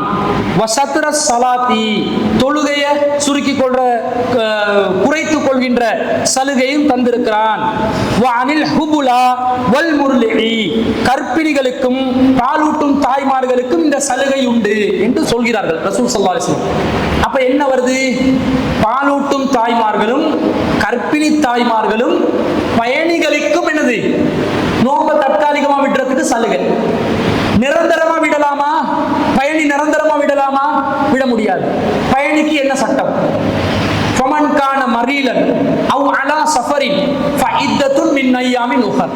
உங்கள நோயாளிகளாக இருப்பவர்கள், பயணிகளாக இருப்பவர்கள் வேறு நாட்களில் நோன்பு நோற்றுக்கொள்ள வேண்டும். பயணிக்கு வேறு நாட்கள் மாதிரி இங்க 3 பேர் சலுகை அளிக்கப்படுறாங்க. யார் யாரு? பயணிகள், கர்ப்பிணி தாய்மார்கள், பாலூட்டும் தாய்மார்கள். அப்ப கர்ப்பிணி தாய்மார்களும் பாலூட்டும் தாய்மார்களும் பயணிகளை போன்று வேறு நாட்கள் என்ன செய்யணும்?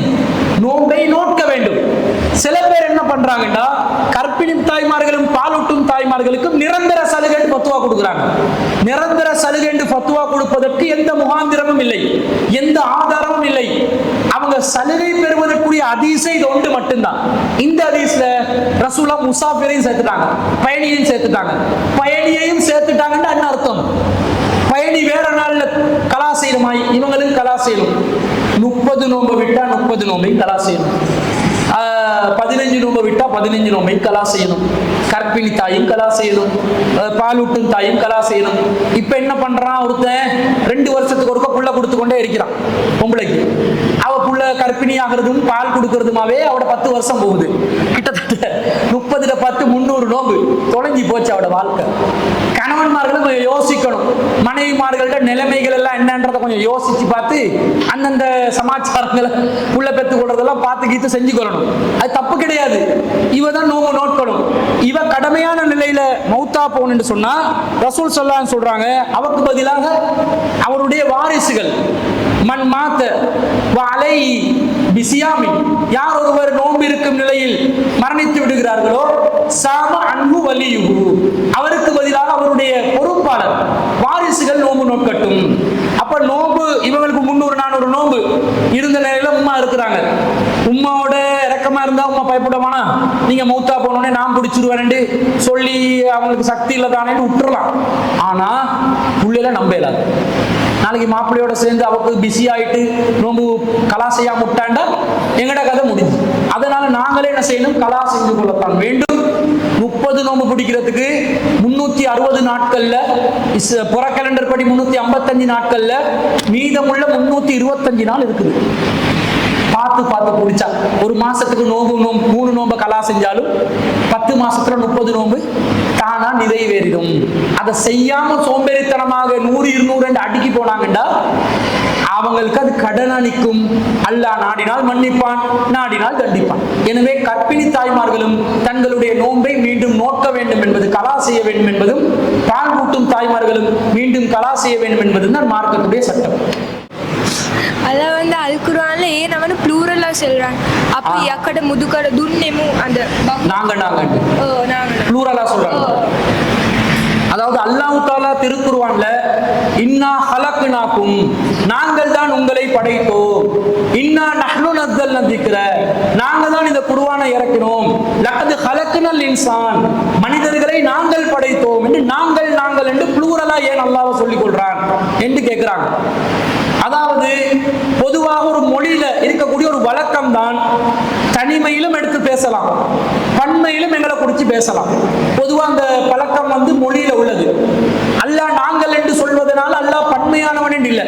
குர்ஆன் ஆணித்தரமாக குல் ஹுவல்லாஹு அஹத் 112வது அத்தியாயத்துல 1வது வசனத்துல சொல்லுங்கள் அல்லாஹ் என்றாலே, குல் ஹுவல்லாஹு அஹதுக்கு என்ன மொழிபெயர்ப்பா நபியே சொல்லுங்க, ஹுவல்லாஹ் அல்லாஹ் என்றாலே அஹத் ஒருவன் தான். அல்லாஹ் என்ற பேச்சு வந்தாலே அவன் ஒருத்தன் தான். 2 பத்தியெல்லாம் பேசக்கூடாது. அல்லாஹ் என்றாலே ஒருவன் தான், அதான் அர்த்தம்.